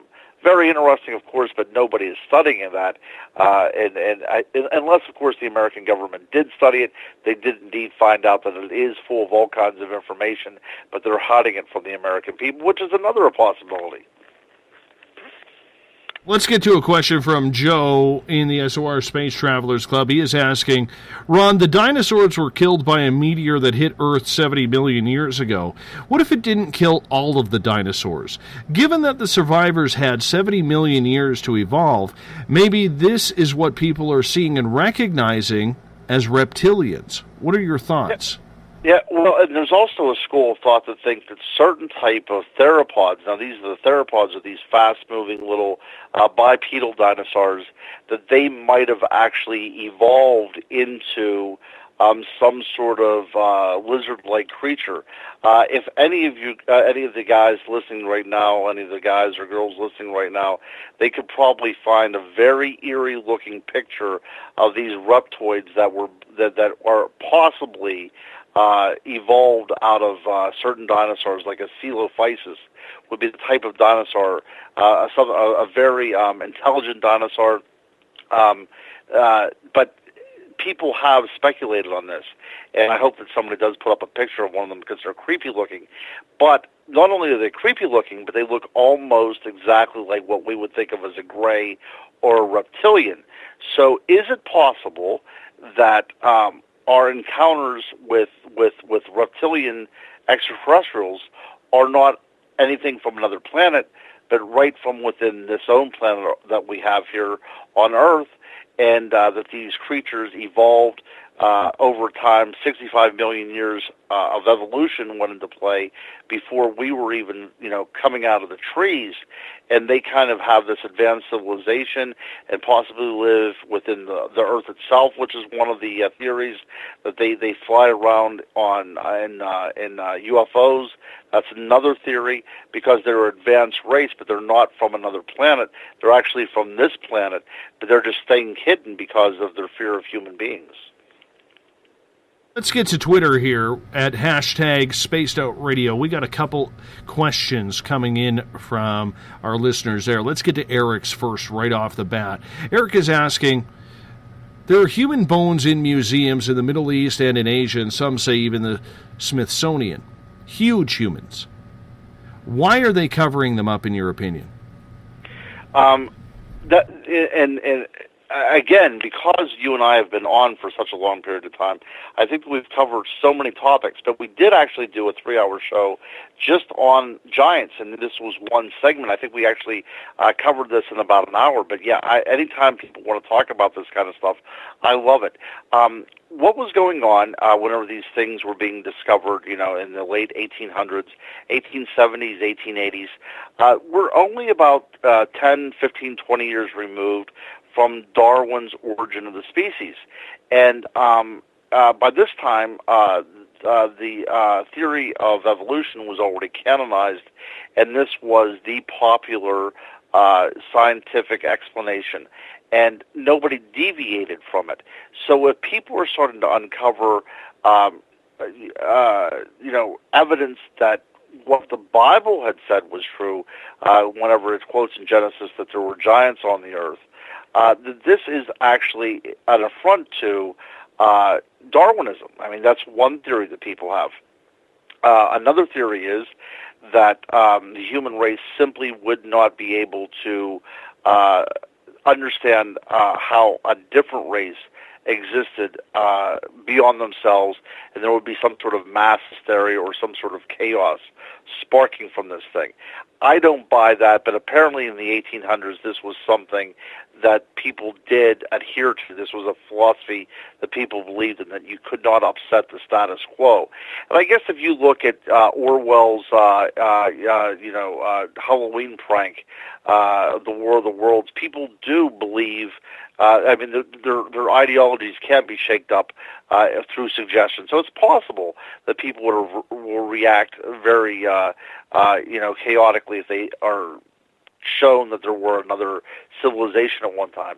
But another reason is, and this is a little bit more sinister than all the other ones, is that it shows the primacy of North America to another race.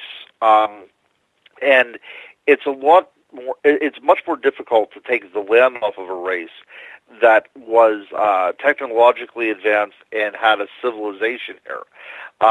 One thing to say that you could take somebody, the land off of somebody that's living in a teepee, but to show that their culture was based upon a much older, much more advanced culture, it becomes a little bit more difficult at that time. So I think that there's a lot of different things going into play why you would suppress giant bones. It disrupts the status quo. It flies in the face of accepted scientific data. It also hurts the idea of manifest destiny, because it's a lot more difficult for the white man to come in and take the red man's belongings if the indigenous people actually had a primacy and a claim to this land that went back thousands of years. So there's a lot of different things in play. But yeah, of course, this would make headlines whenever these bones were found. In these small town papers in Ohio, Indiana, Wisconsin, it would be the front page news, right beside, the person that won the best apple pie at the county fair. This would have been the news, and it would show photographs at times of these bones, and people would say, giant found in farmer's field. Then the next day it would say, scientists from the Smithsonian sent for. Then what would happen is the Smithsonian would get there, and the newspapers would report that the experts are on the scene. And the very next day, there was no mention of the giant. It went back to Small Town News America again, and the bones were taken away by the Smithsonian scientists, never to be seen again. And there is some sort of cover-up going on, and it might be very sinister. It might be very benign, that they just simply do not want this kind of information to get out there, because they'd have to kind of rewrite the history books. But whatever the case is, beyond the shadow of a doubt, there were giant skeletons found in North America in the early 1900s. And not only in America, but they were found all over the world. Israel had reported these things. Turkey had reported these things. And at all times, they keep the evidence hidden, and they will not open it up to the public. Let's go back to Facebook for a moment. This question comes from Eric. I'm not sure if it's Eric or his beard, because he is packing on one serious beard right now, much like you are, my friend. And Eric is asking, Ron, have you heard anything about 2017 being the beginning year of something big that many alien species have warned about? To be quite honest and quite blunt, I have not. If he's on there right now, he's more than well, have him flesh this out a little bit. I do not know what he might be alluding to right now, but it sounds pretty cool. But yeah, I don't have any information on that at all, my friend. All right, let's move on here. I think Ron in Twitterland has a great question at #SpaceOutRadio. He is asking, how can a mystery be unknown? For instance, the Bermuda Triangle is a mystery, but it is not unknown. I think whenever we use the word unknown, that is from a scientific point of view, saying that it has not been classified or cataloged. So until it's pinned down, and put on velvet and put under glass with a pin through it, and until science recognizes it, it will always be unknown. For instance, whenever we talk about cryptozoology, sometimes we are talking about animals that are completely known to science, but they are remaining elusive, and it has to be basically captured and cataloged again for it to be accepted by science. And that's why we have such a problem getting Bigfoot recognized and getting, the dogman recognized and all these other kind of creatures. Nobody will do any kind of true scientific investigation on them, is because they fly in the face of what science knows right now. And science thinks it already has answered all these questions, and these things are impossible. But the unknown part is not so much coming from our perspective. It's coming from a scientific perspective, and it's unknown because it's not cataloged and it doesn't have a nice scientific name after it. Hopping back to Eric Cooper's question, he got that information from, there is a book that was released a number of years ago. It's the Russian Book of Alien Species, and he got that from there. Oh, very cool, very cool. Yeah, if any of your listeners have any more information on this, educate me on it, guys, because I truly don't know enough about it to give you a good, honest, intelligent response to that question. But yeah, if anybody has anything out there, feel free to tune me in on it. let's move over to Bigfoot and Dogman in 2017. I think this was, or in 2016 rather, I really think, Ron, that this was a year where the curiosity of Dogman, probably for the first time, had ever overtaken the curiosity of Bigfoot. What is your opinion on that? Oh, I think that is the case as well, too. Dogman is the new cryptid on the block, but it's really not, because it goes back quite some time. The word Dogman, in my opinion, is almost synonymous and interchangeable with the idea of werewolf. The W-E-R in werewolf is actually an Old English term that refers to man. So you have the werewolf is actually a man-wolf, sort of like a dogman, and it relates to the intelligence of the animal, that it has a man-like intelligence. So in that regard, there have been intelligent dog-like creatures, intelligent wolf-like creatures stretching back into the Middle Ages and the Renaissance. But you can find cave paintings of creatures that are an amalgamation of humans and animals, and it looks like there's some sort of transformation going along with this particular cave painting. The Plains Indians have ideas of skin changers and shapeshifters and skinwalkers. So it is a part of of the cultural imagination of many First Nations peoples. But for whatever reason, the werewolf to us is starting to supersede Bigfoot. I don't know if it's because finding Bigfoot's been on so long and that nobody's ever found it, or what might be going on there. But it is one of those interesting cryptids to me. Last year, I wrote a book entitled On Dogman, Tracking the Werewolf Through History. The foreword is done by Ken Gearhart. He did a very nice foreword for it. And it's just one of those fascinating fields that I've always been enamored with. I mean, ever since I've been a kid, I've been fascinated with the idea of the werewolf and the wolfman and transforming. And in this book that I wrote, I went through the psychological aspects of it. I looked at the Paleolithic manifestations of dogmen and traced it all the way up to the modern world. And the werewolf does indeed exist within our imagination. And I'm of the absolute conclusion that the dogman, the archetype of the dogman, is indeed based upon something seen within nature. What that might be, I'm still working at, but I do believe that the archetype came from something out of our experience with the natural world. So do you think because the public's perception of Dogman is a little bit sexier than Bigfoot these days, do you think that's why we're seeing the increase in so-called Dogman sightings? Or do you believe that maybe people are just wanting to see this creature so bad, as they have with Bigfoot, as they have with aliens, as they've had with ghosts, that there's a lot more tall tales than actual sightings out there? Very possible, but I will tell you about a gentleman that I had went on an expedition with back in 1999. So this is going back some time. His name was Sam Sherry. He was an investigator here in western Pennsylvania.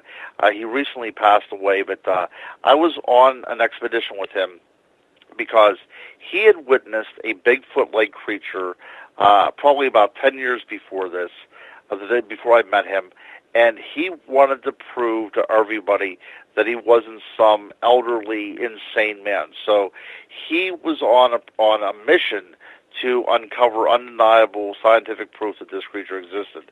So he had these great little traps set up, like an apple on top of a limb, a tree limb, but the limb was surrounded in barbed wire for hopes of catching a piece of the creature's flesh or some of its hair or what have you.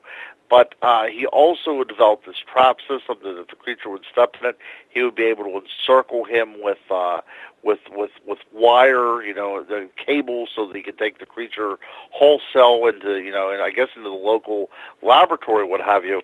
But I was actually on an expedition with Eric Altman and the Pennsylvania Bigfoot Society on one of their expeditions, and Sam Sherry was there, and we were, listening to what he had to say. And he came up to me and he said, there's actually two different types of Bigfoot. He had witnessed two different types of Bigfoot in the wilds of western Pennsylvania. And I said, oh, is that right? And I said, I never heard anything like this before. And I said, yeah, one is the lumbering forest giant that is a vegetarian. The one that, when you think about Bigfoot, this is what would come into mind. And he said, but you know what? There's another type of Bigfoot out there. And it is a lot thinner and a lot smaller than the other Bigfoot. And it has a muzzle almost like a dog. And then he looked at me and his eyes kind of gleamed. And he said, they also eat meat and they hunt in packs.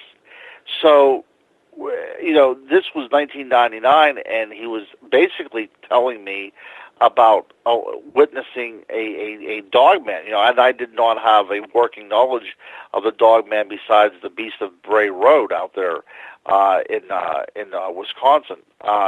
So I really had no clue of what he might be talking about here in western Pennsylvania. But it seems to me that a lot of creatures that are reported as Bigfoot are actually dogmen that were misidentified. And it might be that the dogman and the Bigfoot were always out there, but people were just paying more attention now because there's more close encounters with the dogman creatures. Eric has a question for you regarding dogman. He goes, do you think dogman could be a shaman that stayed in the dog form too long and got stuck in it? Wow, that is really cool.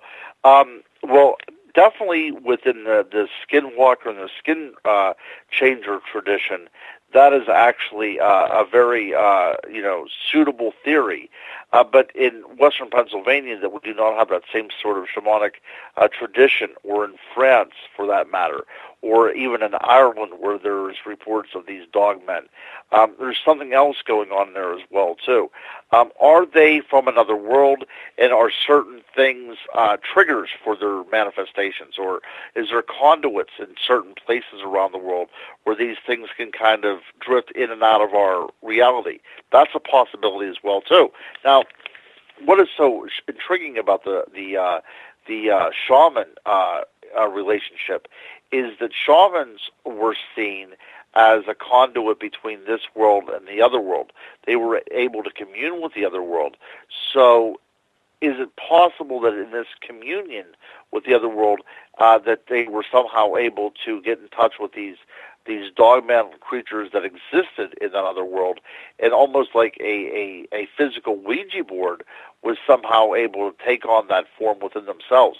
Extreme possibility. I mean, shaman traditions are part of every human culture around the world. That was just an early form of religion. But in First Nations people, especially in the skin changers and the skin walkers, that was part of the tradition. So that was a good point. I think that actually should be something that we look in as well, too. I am, as a lot of people may know, that I am into the idea of the fairy world and the fairy realm.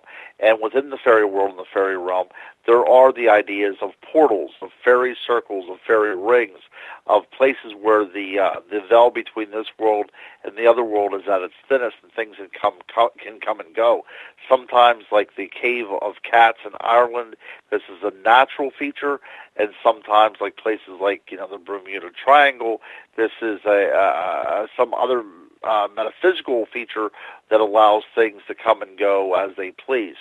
But I think that we are talking about getting in touch with the natural world, whether it's through a shaman or through some sort of a natural part of the environment, like a hill, a sacred hill, a sacred cave, a sacred spring even. And these things are coming and going in close proximity to these areas. So maybe there is something to be said with the shamanic tradition and that of the dogman. So I like that. I like that theory a lot. Let's go to Bill Cardwell in the SOR Space Travelers Club. He is asking, Ron, what do you know about the Wendigo, creature of central Ontario? I heard that stories of it go back to the Aboriginal tribes of the Algonquin region. Apparently, it could turn any human into a cannibal by possession. Thought to be extremely tall, emaciated, with rotting skin. Yeah, these are the cannibal giants, the ice giants sometimes. We also get this in the northern tier of North America. Minnesota, the Great Woods of Minnesota have Wendigo stories. And I just am finishing up my book on vampires now, and there was a segment that I did about the possibility of vampiric creatures from around the world being cryptids, and I included the Wendigo in the chapter on the vampire as cryptid because the Native American tradition saw them as cannibalistic creatures that would come into villages for the sole purpose of capturing a Native American and devouring it for food.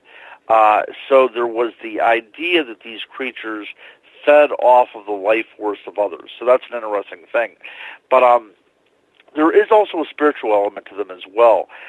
They are creatures from another realm. Some belief was that they were indeed human, and they were transformed into these wild creatures because they ate human flesh. But the Wendigo is one of these fascinating figures in not only in cryptozoology but in the world of anthropology as well too. They serve as a personification and a reminder of what would happen if we do leave our civilized world behind and give into our more bestial type of instincts. You know, it's a lot easier to prey upon human beings and consume their flesh than it is to go out looking for deer. And because this is in parts of Ontario and parts of the northern tier of the United States where the winters can become quite bad, the Wendigo stands as a stark reminder of man's inhumanity to man if somebody turns to the human being, to his human brother for food. So in some ways the Wendigo is a warning sign to others.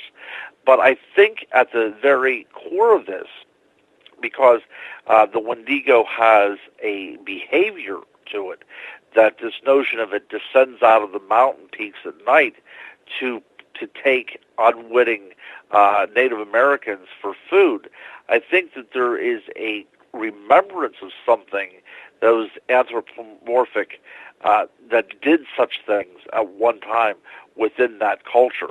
And like I said, that is found throughout the Wendigo mythology, that these creatures were believed at once to be humans that ate flesh. Now, it's very possible that what they were seeing was Bigfoot-like creatures that were so much in a human form that it was believed they were transformed humans that ate flesh and became an animal. Getting back to the Bigfoot for a minute, Sasquatch, we always seem to be thinking that we are much closer to solving this riddle as it is. Do you see the way the research is going these days that we're even going to get any closer whatsoever to proving or disproving Sasquatch and what it really is? Not with the researchers we have in the field right now. It's just not going to happen. Too much infighting going on. Nobody is sharing information. There's not even really a reliable database out there where these sightings were. Some organizations do it, but nobody's sharing information for the most part. They're keeping it all to themselves, and that doesn't help out anybody. I've worked with very many organizations, very good organizations, that will not share their information because they believe it's proprietary. And there's also some organizations out there that simply will not take certain reports because it doesn't fit into their paradigm of what a Bigfoot is. So I blame if the field of Bigfoot research eventually disintegrates and amounts to nothing, that is because it's so ridiculed by mainstream science because of the people involved within the field that there's not real research being done out there by primatologists or any other kind of specialist in these kind of creatures in the field. And I think that that's a terrible travesty, and that's something that might haunt the paranormal field for years to come. I couldn't agree with you more on that, and I think that is a brilliant statement that you just made in regards that the mainstream researchers will not take the alternative researchers, if we can call them that politely, very seriously. Do you think that's because we're looking at things with what I like to call a Caucasian Christian scientific background rather than looking into the true science of these creatures? Because I think of people like Jeff Meldrum or John Bindernagel, who are true scientists, anthropologists, and they are trying so hard to bring credibility, yet when we have squatch this, squatch that, and God, I hate that squatch word. Okay. Oh, yeah, that's right. Television shows saying that, there's a wind blowing at 4 miles an hour through the trees and it's rustling some leaves. That's a Bigfoot. It really is a lot of hard work and effort by some very brilliant people that has been just decimated over the last 5-6 years, isn't it? Oh, absolutely. And I'm trying to think now. My brain is becoming a little bit fuzzy. It's 2:44 a.m. right now where I'm at right now. So my brain's coming a little bit fuzzy, but I'm trying to think. John Bindernagel, I believe, is who it was, that said that the term squatch should be seen something as a racial epithet because it's so demeaning to the Sasquatch within the Native American tradition. And I do think that there is some credence in that. We have taken the Bigfoot and, for all of its mystical connotations it has with Native American people, and we've kind of, compacted it. It is now made for consumption and for consumerism. It's something that it's a commodity now. And all of its rich history is forgotten because now it sells beef sticks and sells pizza and things of that nature. But if we continue to denigrate the idea of a Sasquatch, then it's going to become nothing more than a tabloid headline. And then it's going to become ridicule. So whenever anybody sees a Bigfoot, they are not going to talk about it because it's going to be ridiculed. And scientists are not going to go into it because they know that they're going to be laughed out of their rooms. For instance, Grover Krantz, who had passed away, and Jeff Meldrum, like you had said, these people really wanted to do actual boots-on-the-ground research in regards to these creatures, but there's no college or university that's going to fund this. Jeff Meldrum has a great idea about flying an inflatable over certain areas, certain regions of the forest, and taking thermal images of what's below. But he has to be crowdfunded in order to get the money to do this because no university will do this. Now, mind you, there is no problem with a university giving $1.7 million to a college offensive coordinator for a football team, but there's not any university that's going to put out $1 million in the hopes of finding something that mainstream science says does not exist. That's the problem, isn't it? There's not enough people out there with an open mind to think, well, let's throw some money at this and see what happens. Nobody's doing this, and until people start doing that, the good researchers like Meldrum and like Bindernagel are going to be still in the periphery. They're still going to exist in the academic shadows, and nobody's funding their work. And that's how the world goes around. It's through money. They'll still be out there with their binoculars. They'll still be out there, getting wet looking for this mystical animal. But until somebody sits down with them and says, seriously, I'm going to give you some money and fund you for a year to see what happens, nobody's doing that. And I would be excited to see if anything did come from it, if somebody did give them $1 million to see what might happen. Do you think then that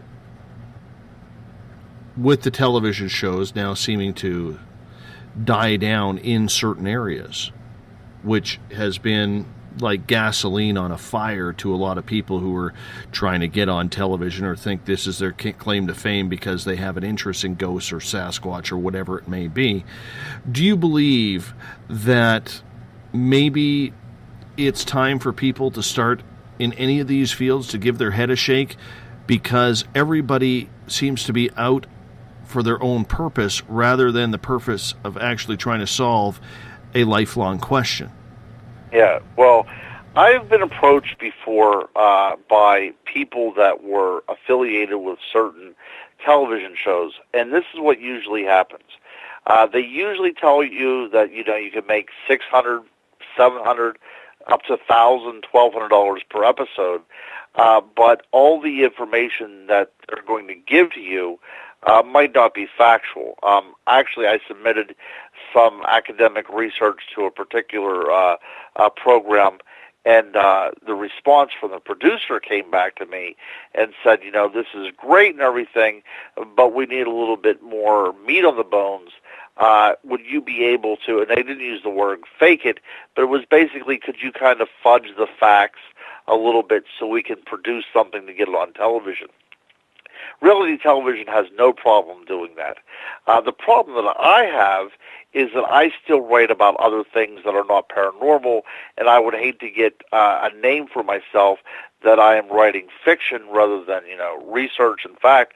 I really don't want to ruin my career or my credibility just as I'm really getting started. I've only been doing this now, for a couple of years now on a professional level. So the producers have no problem putting people on television with an outline for what's going to happen in that particular episode, and faking not only sightings and not only putting on witnesses that are actors instead of witnesses, but actually making up the data that goes along with that. Now that's very scary. But another thing that people have to understand is why they do it is a lot of these researchers have lived on the fringe their entire life. They really have not been accepted for whatever reason, so they finally found their place in the world through paranormal research. And they want to stay on top. They want to be the man, because really in life they're nothing else besides this is their identity. So if they would do a show and get paid $600 an episode for 1 year, and it gets renewed for the next year, then their money doubles. So when we think about some of these shows on there, the people have been on there for 4, 5, 6, 7 years, they're making a lot of money per episode. They're becoming rich off of this. And in order to stay rich, they have to come up with things that are more and more fantastical. And in order to do that, it's just like in the world of the scholarly world, it's publish or perish. They have to put out the next big thing. And if they can't find the next big thing, they have no problems making it up because they don't want to be kicked off their throne. That's how the world of the paranormal works. That's how the world of the paranormal celebrity works, and that's a shame. But that's what happens. If you are watching a program on television that's run for 4 years, 5 years, 6 years, I guarantee you that in order to have that kind of stay on television, there are things that it's more Hollywood than any kind of research at all. We only got about 6 minutes left for you, and I got a bunch of questions, but I do want to fit this one in. People come up to you, Ron, and they say, well, I want to get into this. I want to do what you're doing. I want to research. I want to go look for Bigfoot or Dogman or aliens or whatever. What do you tell them? I do get that a lot with younger kids, coming up, and they say, I want to be a cryptozoologist, and I tell them that there's no university that gives you a course on cryptozoology. You're not going to be able to get your BS degree in cryptozoology anywhere. So what I tell them to do is, if you're interested in this kind of stuff, study anthropology, study archaeology, study zoology. Get your degree in a very hard discipline, something, I did literature and I did religious studies as an undergraduate. I did history at the graduate level. And what you'll find out is that if you still have a passion for this field, that whenever you take this traditional knowledge, this traditional learning, you'll be able to incorporate this into the world of the paranormal, because you'll be able to see that other cultures had these kind of legends, these kind of archetypes, and these kind of images that seem to come out of the human collective unconscious. And so you even study psychology in order to get, a better definition in your life of how the collective unconscious works. And then at the end of the day, after you went to school for 4 years or 6 years or 8 years, and you still want to be a paranormal researcher, then use all that good, hard education that you have and put it to use in the paranormal field. But what we have now is people that have a camcorder and have watched every single episode of Finding Bigfoot. Now they consider themselves to be experts in the field of Bigfoot, and they go out there and they start knocking on trees and hooping and hollering and videotaping what they're doing. And these are now considered the experts in the field. And that is a very sad commentary on the world of the Bigfoot investigator. And again, in this episode, we've come full circle, because I said in the very first hour, the one skeptic had said, what is going to ruin the field of Bigfoot research is not the skeptic, it is the Bigfoot researchers themselves. I want to quickly fit in a couple of questions here. Okay, this one comes from Ron on Twitter at #SpacedOutRadio. He says, Ron, I thought fairies and gnomes were elemental creatures. Yes. Paracelsus, the great alchemical mind that we had there in the late 1500s, early 1600s, he did indeed classify them as elemental creatures. I, too, classify them as elemental creatures. But just because they're elemental, just because they belong to the realm of earth, wind, fire, and, it does not mean that they do not manifest themselves in physical form either. And that's one of the things I like to deal with as a researcher, that these manifestations of the elements is a possible thing. We see, ice being able to take, or water being able to take various forms, vapor and ice and liquid. So why not, too, the elementals? So from time to time, it's very possible that these things are seen in a solid form that we can actually interact with and identify with. That actually is, unfortunately, is an entire other show, and it's a shame that question came in so late, because that's something that I would love to talk to you about for about 3 hours. But I saw somebody had said about talking about faeries at a 2017 Paracon. Let me know. Give me the information, guys. I'm dying to meet fellow Spaced Out Radio listeners and Dave himself, who I've never met in person yet. So, yeah, we could talk about all this at a later date. But, yes, absolutely, my friend. His name was Ron, I believe. And, Ron, yes, the traditional understanding of a faerie is they are an element of the natural world in which they inhabit, yes. That is Eric Cooper's Forest Moon Paracon that I spoke at in October. He's moving the event to September because you have an event in California, I believe, mid-September. I do. That is correct. He's going to try and get that so it's the week before or week after or something along those lines, so you can hit two at once. Let's get this done, my friends. And I'll tell you what, if this does come together, I hope that everybody out there on the West Coast, or hell, we'll just do a pilgrimage out there, that we can all finally get together in one room. Wouldn't that be great? Finally get a chance to meet each other and talk to each other. This would be great. Absolutely. I want to squeeze in one question here from Bill Cardwell. He gets the final question of the night. Ronald, have you heard any updated reports about the blonde Bigfoot that roamed Ontario, sometimes called Old Yellowtop, by the locals who saw it? The last reported visit he could find was around the early 1970s.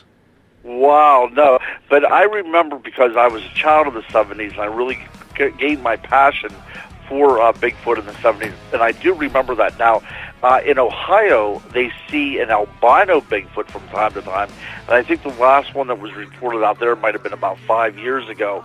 But the good old Yellowtop, it's been forever since I've heard that term, but I have no idea whatever happened to that sucker. If he's still out there roaming around, or if he migrated to a different area, I have no idea. But if any of the listeners are out there and they know about this, please feel free to send an email to me or tweet it out or whatever, because I'd love to hear about it.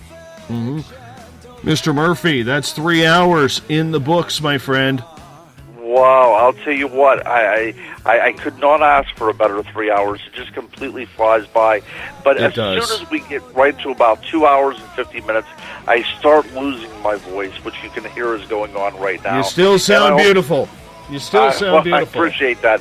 But and this is one of those rare things where I actually have I have things to do tomorrow. So I'm as soon as I get off the phone here, I'm going straight to bed, guys. But Dave, again, thank you for having me. I'm looking forward to January. And all the listeners, guys out there, thank you so much for being so great and providing all those visual images that we so needed. It's almost like a live action a slideshow whenever these guys are on here. It's like a 3-hour presentation with 40 or 50 people helping along with it. Absolutely, and we love them all. Crypto, you hold on for a second here. I got to wrap this thing up. If you're listening on the Space Out Radio side, you are hearing Mr. Ron Bumblefoot Thal, formerly of Guns N' Roses. He is our official music. He brings us in and takes us home every night. Tomorrow night on the show, 9 p.m. Pacific, midnight Eastern Time, we're talking D.B. Cooper. Author Bruce A. Smith will join us as we get into it big time tomorrow night. Good to have you along for the ride. I enjoyed it. YouTube, our Spaced Out Radio channel for our archives. Tune it in on TuneIn or download this show and others on iTunes to make it happen. We want to thank the Crypto Guru for doing this all year long. You'll be on next on January 11th, 2017. I'll be back tomorrow night, 21 hours from now. And we'll talk to you very soon, my friends. Take care.